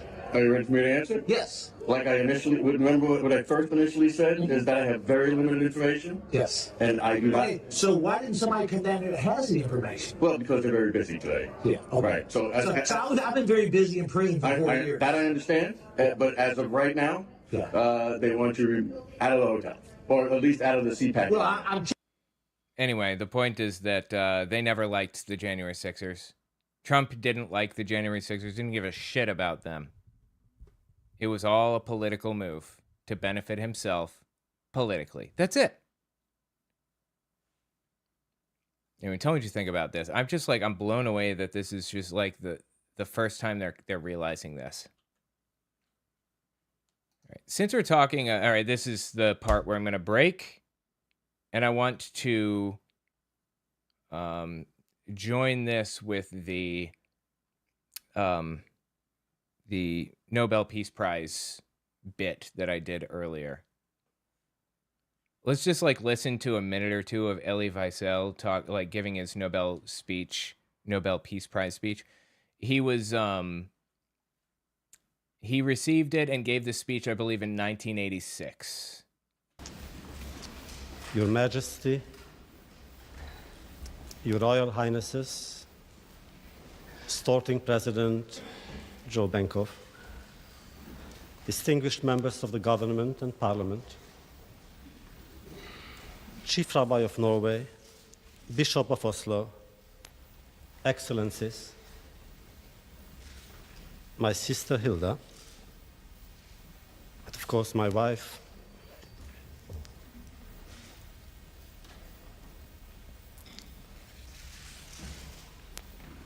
I'm gonna cut out the silent parts. I'm just going to include the parts that are important and relevant. and my son. According to the Jewish tradition, there are moments when one must make a blessing, give a benediction. This is such a moment. With your permission, Your Majesty, I would like to say that blessing. Baruch Shechianu. Yeah, I'm going to jump past this part. It's not super relevant. Orvik. How can I thank you for the depth of your eloquence, for the generosity of the gesture coming from you and your colleagues? How can I thank you for building bridges between generations, names, and people? I'm sorry. Can I thank you all for helping humanity make peace as its most urgent, as its most noble aspiration? For this is what you are doing. And there is nothing that is worthier of our respect and our affection for you. I am moved, deeply moved, by your meaningful and warm words, Chairman Orvik. And it is with a profound sense of humility that I accept the honor, the highest there is, that you have chosen to bestow upon me. It's probably why Donald Trump wants it, because it's viewed as an honor. I know your choice transcends my person. Do I have the right to represent the multitudes who have perished, of whom you have spoken? Do I have the right to accept this great honor on their behalf? Does anyone? I do not. No one may speak for the dead. No one may interpret their mutilated dreams and visions. And yet, at moments such as this, at all moments, I sense their presence. I always do.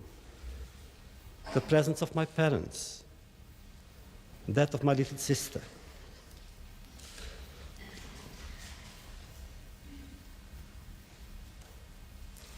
If I remember correctly, he tells his story in his book Night, but I believe his little sister died at the concentration camp. His dad died at the camp also. Man, it was just God. He's got like a really hard story. Again, a lot of this isn't like super relevant, so I'm just going to include like a little bit of it that is relevant for editing purposes later.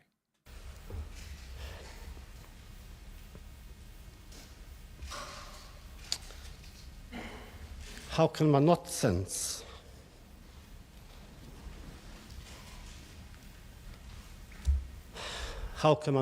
the presence of those that were part of you, friends, teachers, companions? But this honor belongs to those who remember them.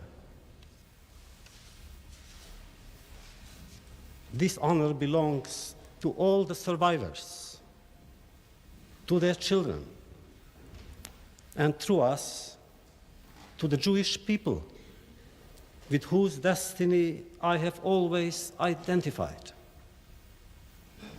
I believe that in his book, or in the foreword to his book at least, he said he doesn't believe in God anymore because of what happened to him.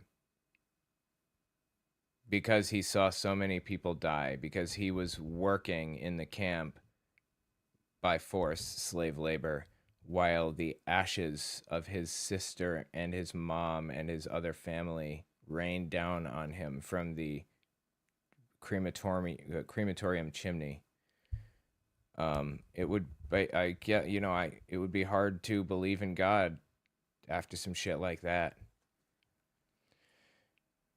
This guy got the Nobel Peace Prize, and he deserved it. What has Donald Trump done to deserve the Nobel Peace Prize? Has he done anything like this at all? Like anything even close, even like approximating something like what Elie Wiesel has experienced? I remember.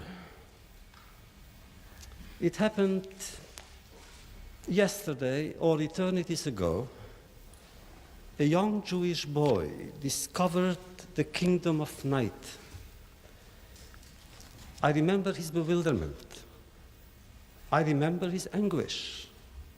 It all happened so fast. The ghetto, the decrees, the persecutions, the deportation, the sealed cattle car, the fiery altar upon which the history of my people and the future of mankind were meant to be sacrificed.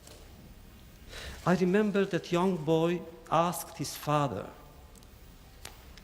"Tell me," he said, "can this be true? This is the 20th century after all. This is not the Middle Ages.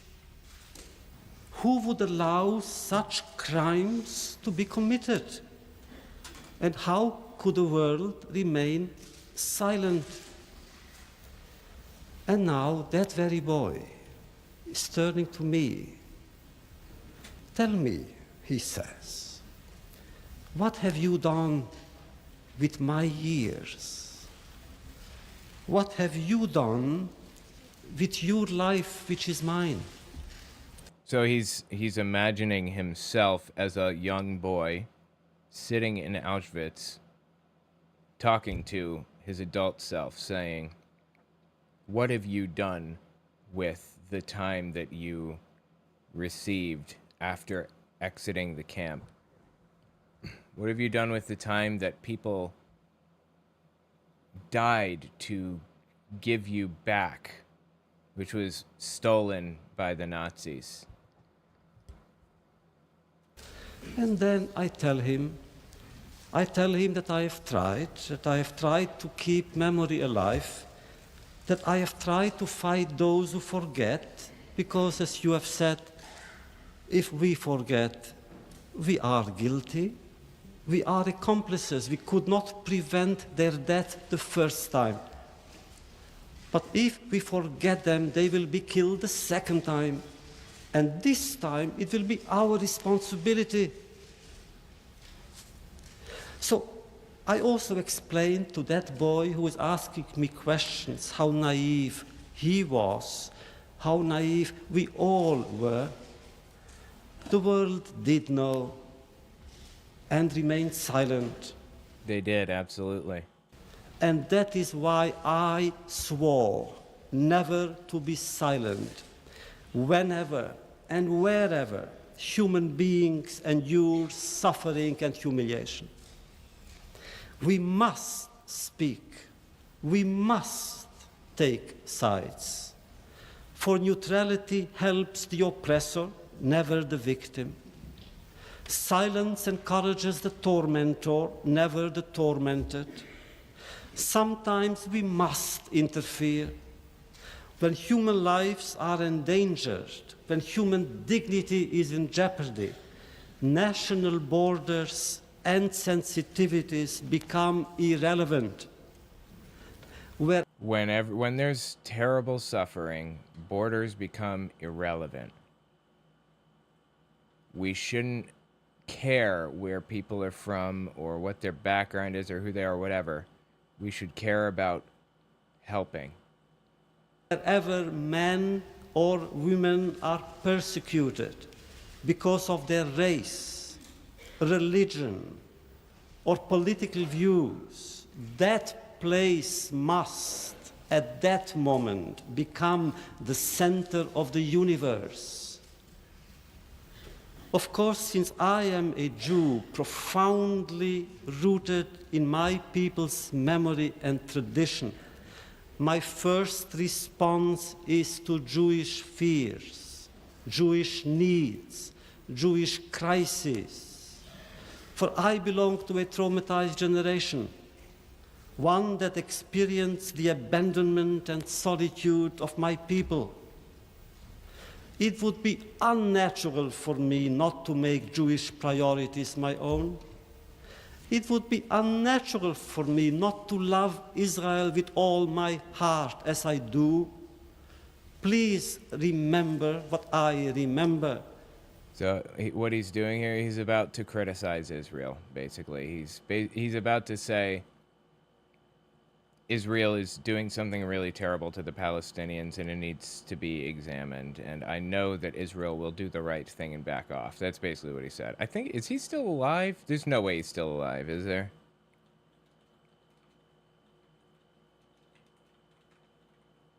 Oh my God, he is. Holy shit, and he lives in Manhattan. Wow. No, I'm sorry. He died 2016 at 87. Okay, jeez. Israel, if God forbid defeated, it would be the end of Israel. The only country in the world which is so endangered, totally in its existence. You know, Israel was, in a lot of ways, just as bad at the time as they are today. One of the big problems is that, Israel conflates being Jewish with being Israeli. It's an ethno-state. They believe themselves to be the only legitimate rulers or politicians or whatever in the country. So they exclude everybody else from the democratic process. That's nationalistic and that's destructive as it gets. Elie Wiesel, at the time in 1986, felt that Israel was like the last stand. Like, if some shit goes down like it has historically against the Jews, then they will be safe in Israel. Or they can fight from Israel, at the very least. But Israel is perpetrating the exact same horrors that the Nazis perpetrated in World War II. So now, and even back then, there's no excuse. How can we, people such as myself, not think in these terms? But I am also, of course, committed to Soviet Jews who need freedom and Jews in Arab lands who need solidarity. But I said that Jewish priorities are my first priorities. They are not exclusive. Others are important to me. Other people, other ideas, other situations, other tragedies matter to me.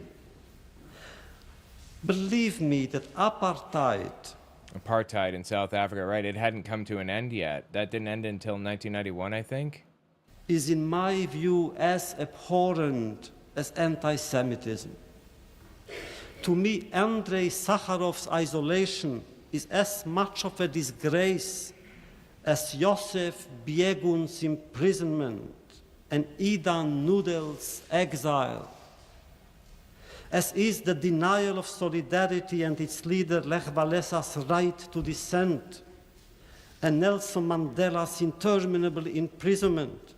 Nelson Mandela, the leader, or was a civil rights leader in South Africa during apartheid. I think he was the first black president after apartheid collapsed and a new government with a new constitution formed, if I remember correctly. I think Mandela also got a Nobel Peace Prize, and it was very much deserved in his case. Elie Wiesel goes on to say that he cares about the Palestinians' suffering too. Super respectable. He's written about this at length and was just a respectable person. He deserved the Nobel Peace Prize. Again, what did Donald Trump do to deserve the Nobel Peace Prize? Precisely. What did Trump do for that? Hang on, where did I put it? Wait, where is it? I had it.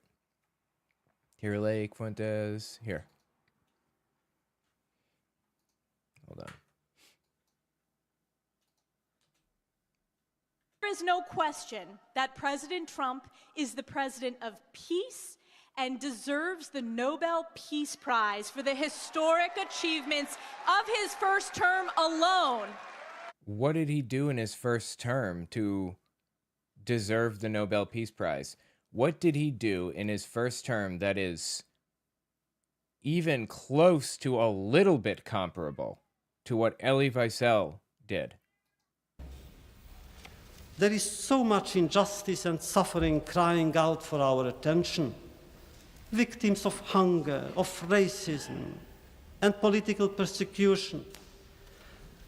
Certain fascist regimes, like in Chile, or Marxist regime, like in Ethiopia and in other places of the world, where writers and poets are prisoners. And there are so many prisoners in so many lands, by the left, by the extreme left, and by the right, the extreme right.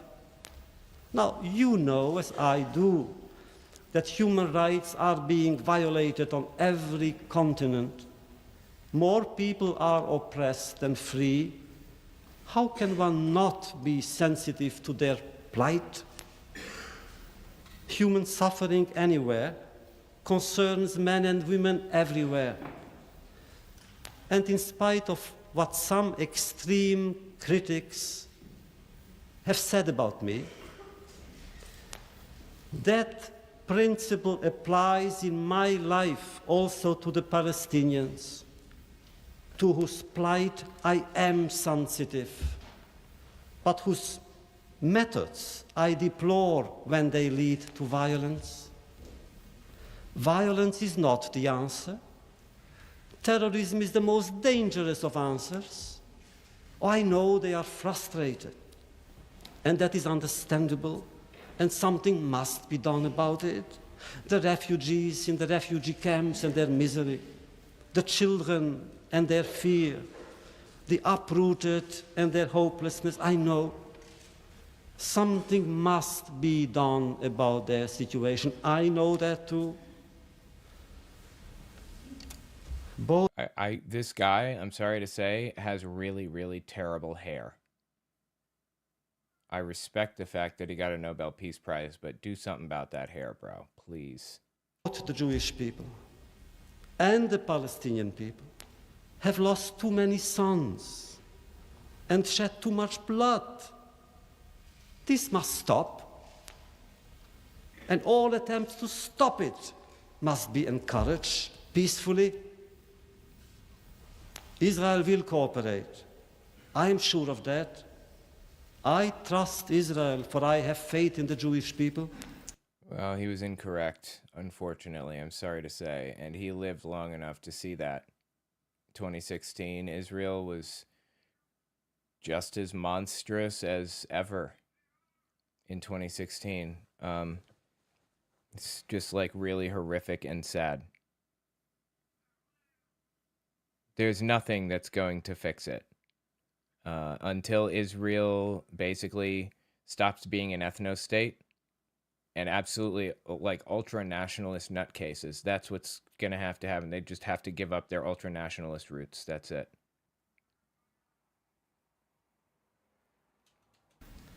Let Israel be given a chance. Let hatred and danger be removed from her horizons, and there will be peace in and around the Holy Land. Yes, I have faith.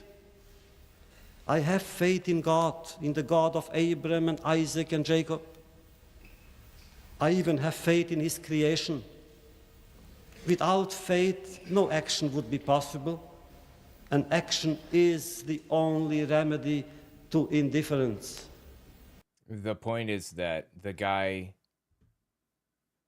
cares about solving the human suffering problem. He used his platform as a recipient of the Nobel Peace Prize to try to draw attention to the most horrific parts of society, of human society in that moment. Hang on, let me just pull up one clip here. Where did it go? Where did it go? Is this it? Yes, this is it. So, again, I ask, what did Donald Trump do that deserves the Nobel Peace Prize precisely? Down to our good friends in Argentina with Milei that you saw yesterday. And you know what? By the end of this all, we're going to have the Nobel Peace Prize sitting next to the name of Donald J. Trump. And who opposes peace? Like, I mean, how do the Democrats oppose peace? What did he do to deserve that? The answer is nothing. He doesn't deserve the Peace Prize. He will never deserve the Nobel Peace Prize. If there's something opposite of the Nobel Peace Prize, maybe he deserves that. The exact opposite. The Nobel, I've fucked everything up for everybody prize. Anyways, just like disgusting. Just really disgusting that anybody would even suggest such a thing. That Trump gets a Nobel Peace Prize. Just bad. Tell me what you think in the comments. Let's just listen to a little bit more of this, though. Indifference, the most insidious danger and disease of all. Isn't this the meaning of Alfred Nobel's legacy?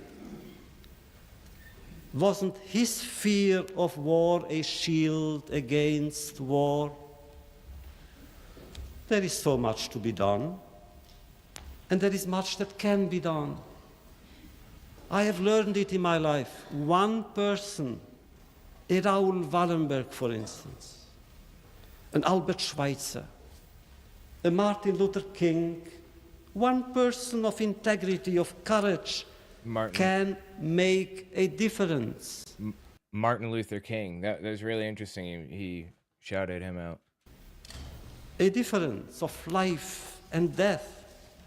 Like all of the people on the list who deserve Nobel Peace Prizes or have been nominated for them or have received them or whatever are people, or are the types of people that Donald Trump attacks and hates and spews vile garbage about them. Why does he think he fits in with this group of people? And you know what's really sad about it? The fact that Donald Trump has been nominated in the first place by multiple people, multiple times. He's been nominated for the prize, the Nobel Peace Prize. That is just sad. And therefore, I know that as long as one dissident is in prison, our freedom will not be true. As long as one child is hungry, our lives will be filled with anguish and shame, for I have seen children hungry. What all these victims need, above all, is to know that they are not alone, that we are not forgetting them, that when their voices are stifled, we shall lend them ours, that while their freedom depends on ours, the quality of our freedom depends on theirs. So this is what I say to the young Jewish boy wondering what I have done with his years. It is in his name that I speak to you, and that I express to you my deepest gratitude. You should know that no one is capable of gratitude as one who has emerged from that kingdom of night. No one is capable of gratitude if they haven't emerged from that kingdom of night. He's talking about, his book was called Night, and it was basically about the darkest moment in human history, the darkest moment in his own history. Those who have not experienced true, deep grief, danger, and pain, he's saying they won't be able to experience true gratitude. I don't know if that's true, but I get the sentiment he's laying down for us here. Know that every moment is a moment of grace. Every hour is an offering. And not to share them would mean to betray them and mean not to be worthy of them. Our lives no longer belong to us, no longer belong to us alone. They belong to all those who need us desperately. And therefore I say thank you, Chairman Egil Orvik, and thank you, the very distinguished members of the Nobel Committee. And thank you, people of Norway. Thank you, people of Norway, for declaring on this singular occasion that our survival has meaning for mankind.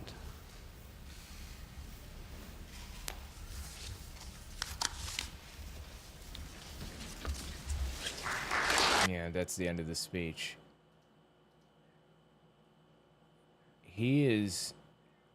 Trump is not even in the same ballpark as Elie Wiesel.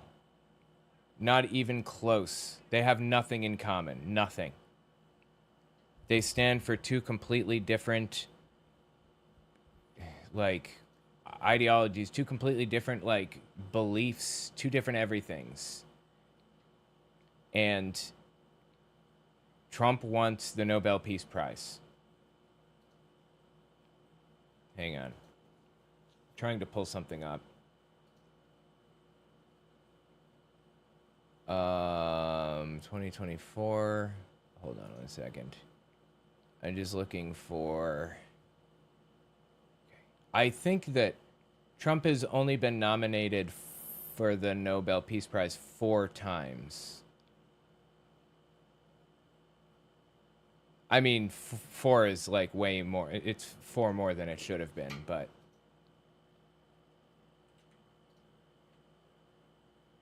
here, right here.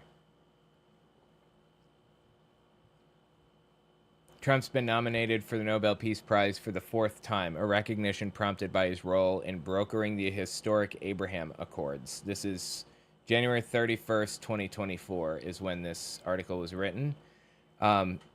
Trump did not broker the Abraham Accords, and the Abraham Accords did not bring peace to the Middle East. The Abraham Accords were basically just a deal to get, I believe, the United Arab Emirates, the UAE, a little country in the Middle East there. They got the UAE to trade openly with Israel. Like they opened trade partnership or whatever. And that was a big deal because nobody in the Middle East wants to work with Israel because of what they're doing to Palestine right now. And that was shot to shit when Israel ramped up their genocide against the Palestinians. So Trump likes to claim he brokered peace in the Middle East, but A, that didn't even work. The Abraham Accords didn't stick, and they didn't even do that much in the first place. Great, one country is openly trading with them. Fantastic. And B, Trump didn't even do the deal. I believe it was Jared Kushner who kind of, worked this whole deal out in the first place. So he doesn't deserve it at all. Republican Congresswoman Claudia Tenney spearheaded the nomination, emphasizing Trump's instrumental role in the signing of the Abraham Accords in September 2020. These accords aimed to normalize relations between Israel, Bahrain, and the United Arab Emirates, with later agreements involving Morocco and Sudan. Tenney highlighted Trump's unprecedented efforts in facilitating new peace agreements in the Middle East, challenging long-standing beliefs that such agreements were unattainable without resolving the Israeli-Palestinian conflict.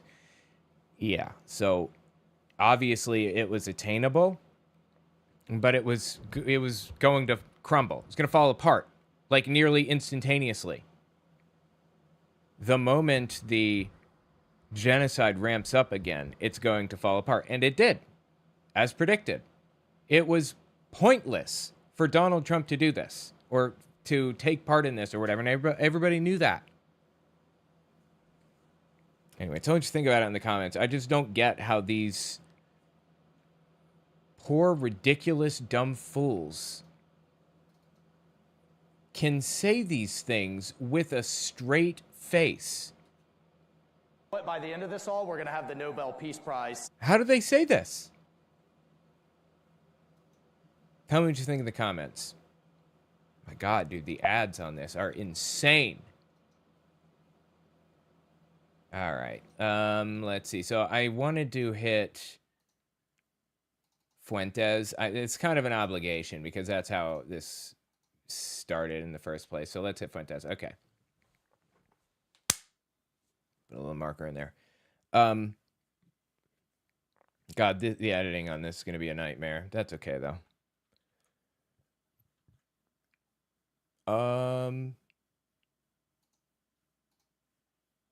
Hold on. There we are. Okay. Hang on. Bannon gets up there and says... Right. Steve Bannon at CPAC did a Nazi salute.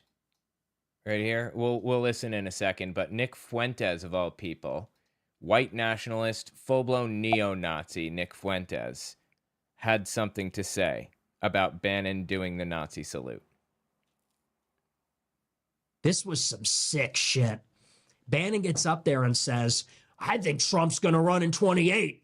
He goes, we want Trump. And then he throws up a straight up Roman salute. It's getting a little uncomfortable even for me. Even I'm starting to feel like that guy in the picture that wouldn't hail Hitler. If you're unfamiliar, that's actually kind of funny. This is what he's talking about. This famous old picture One guy in a sea of others that wouldn't do it. A dude's name was August something. What the hell is his name? August Landmesser is his name. Anyway, one more thing to note here. The Roman salute is the Nazi salute. Romans never did that salute. I don't know why people call it the Roman salute. It's the Nazi salute. It's the Bellamy salute, if you prefer. I feel like it's kind of trying to normalize the salute a little bit by calling it the Roman salute. Anyway, listen to what Bannon did here. This is his appearance at CPAC. The only way that they win is we retreat, and we're not going to retreat. We're not going to surrender. We're not going to quit. Fight, fight, fight. Throws it up. Amen. He throws it up and people cheer. And Bannon is actually a Nazi, like actually really a Nazi, not pretending, not trolling. He actually believes this stuff. Amen. So anyway, yeah, I read a book a while back called The Turner Diaries, and it basically moves you from, it's written as though it's their diary entries by a guy named Earl Turner, and it brings you from a standard Republican of today where he's upset about how black people are treated better than white people, all this other stupid shit, you know how it is.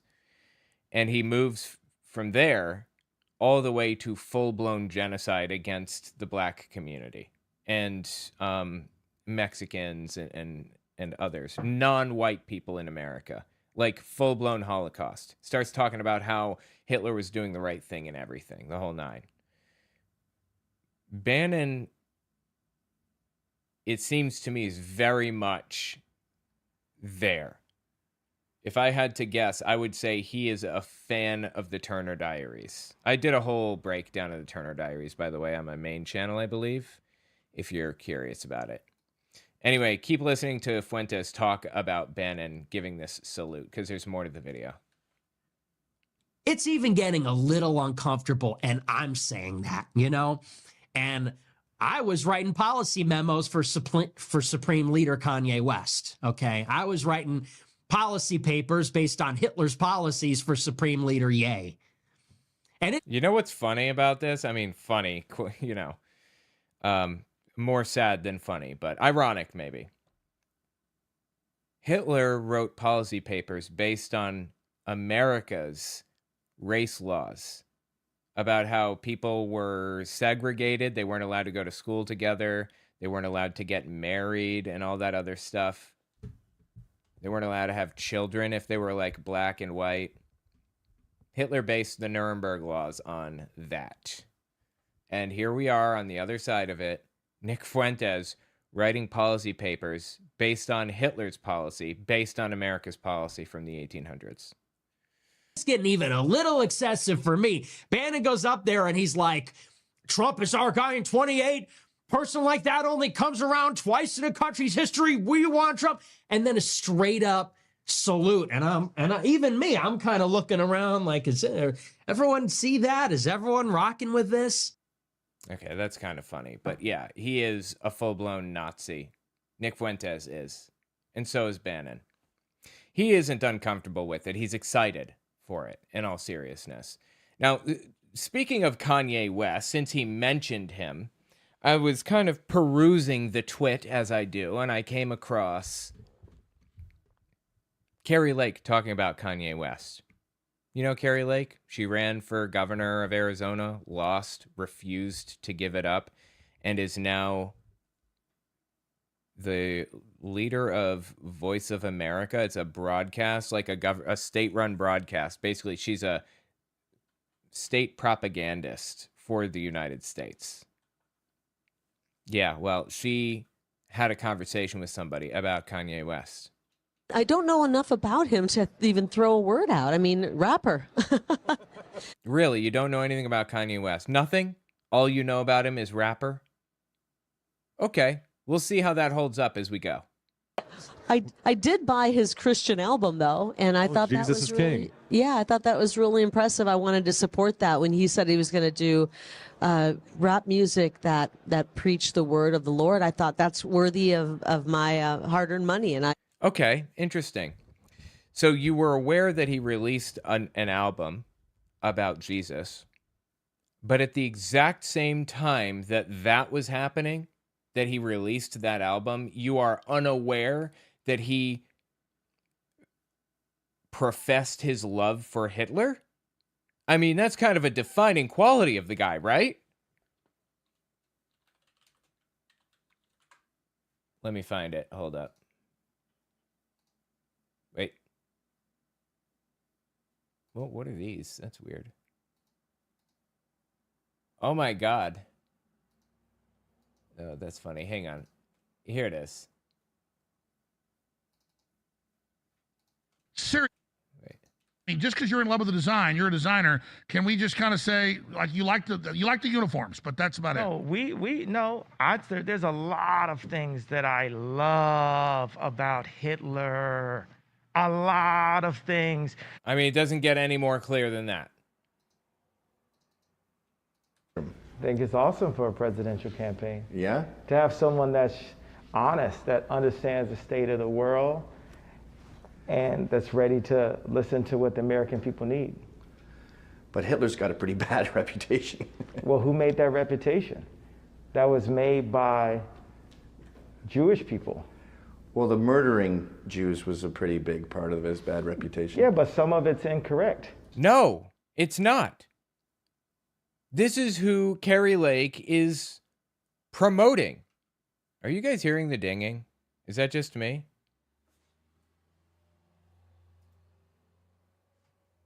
Keep getting dings. Hold on. Oh, fuck. God. Sorry, I hit the wrong button again.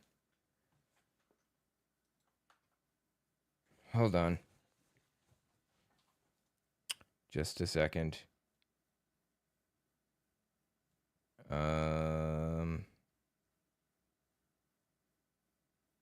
Just looking for something. Hold on.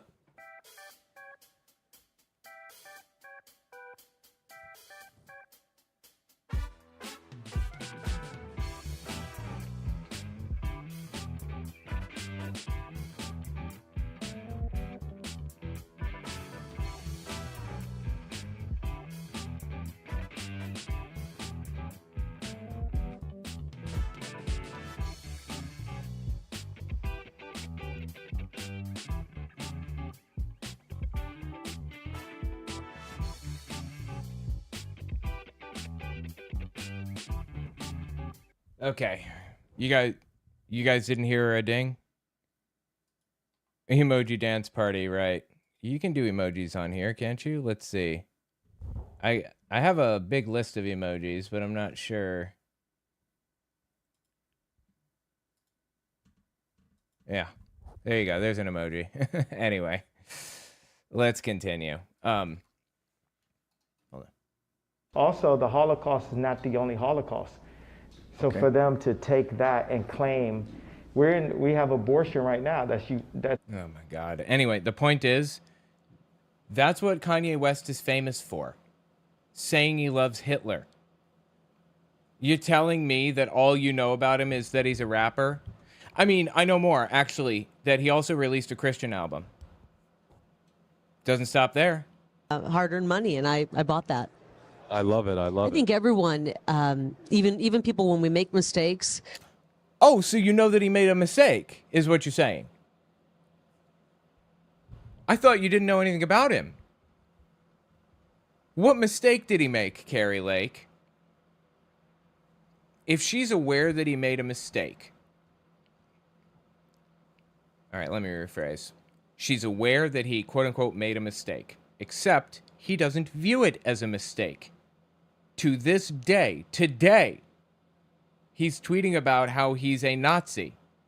He's wearing a swastika. Even worse than that, he bought a Super Bowl ad for like $12 million or something like that, but he's got it. Hold on. Wait.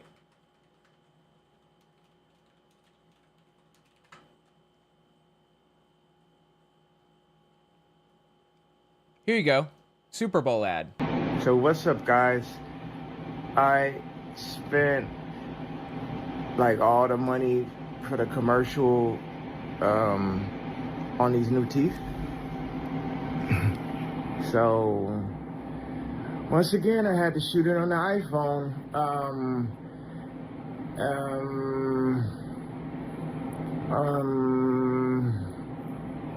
Go to Yeezy.com.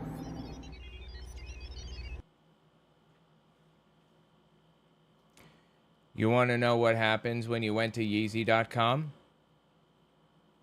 He's selling t-shirts with swastikas on them.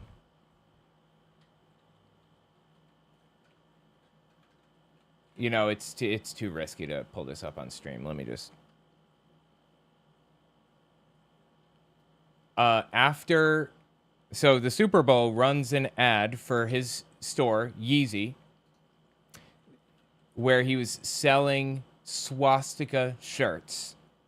And Shopify, who he uses, like the platform he used to like sell this stuff, shut down his account because they don't want to be associated with all that. And now he's got Yeezy stores coming soon up.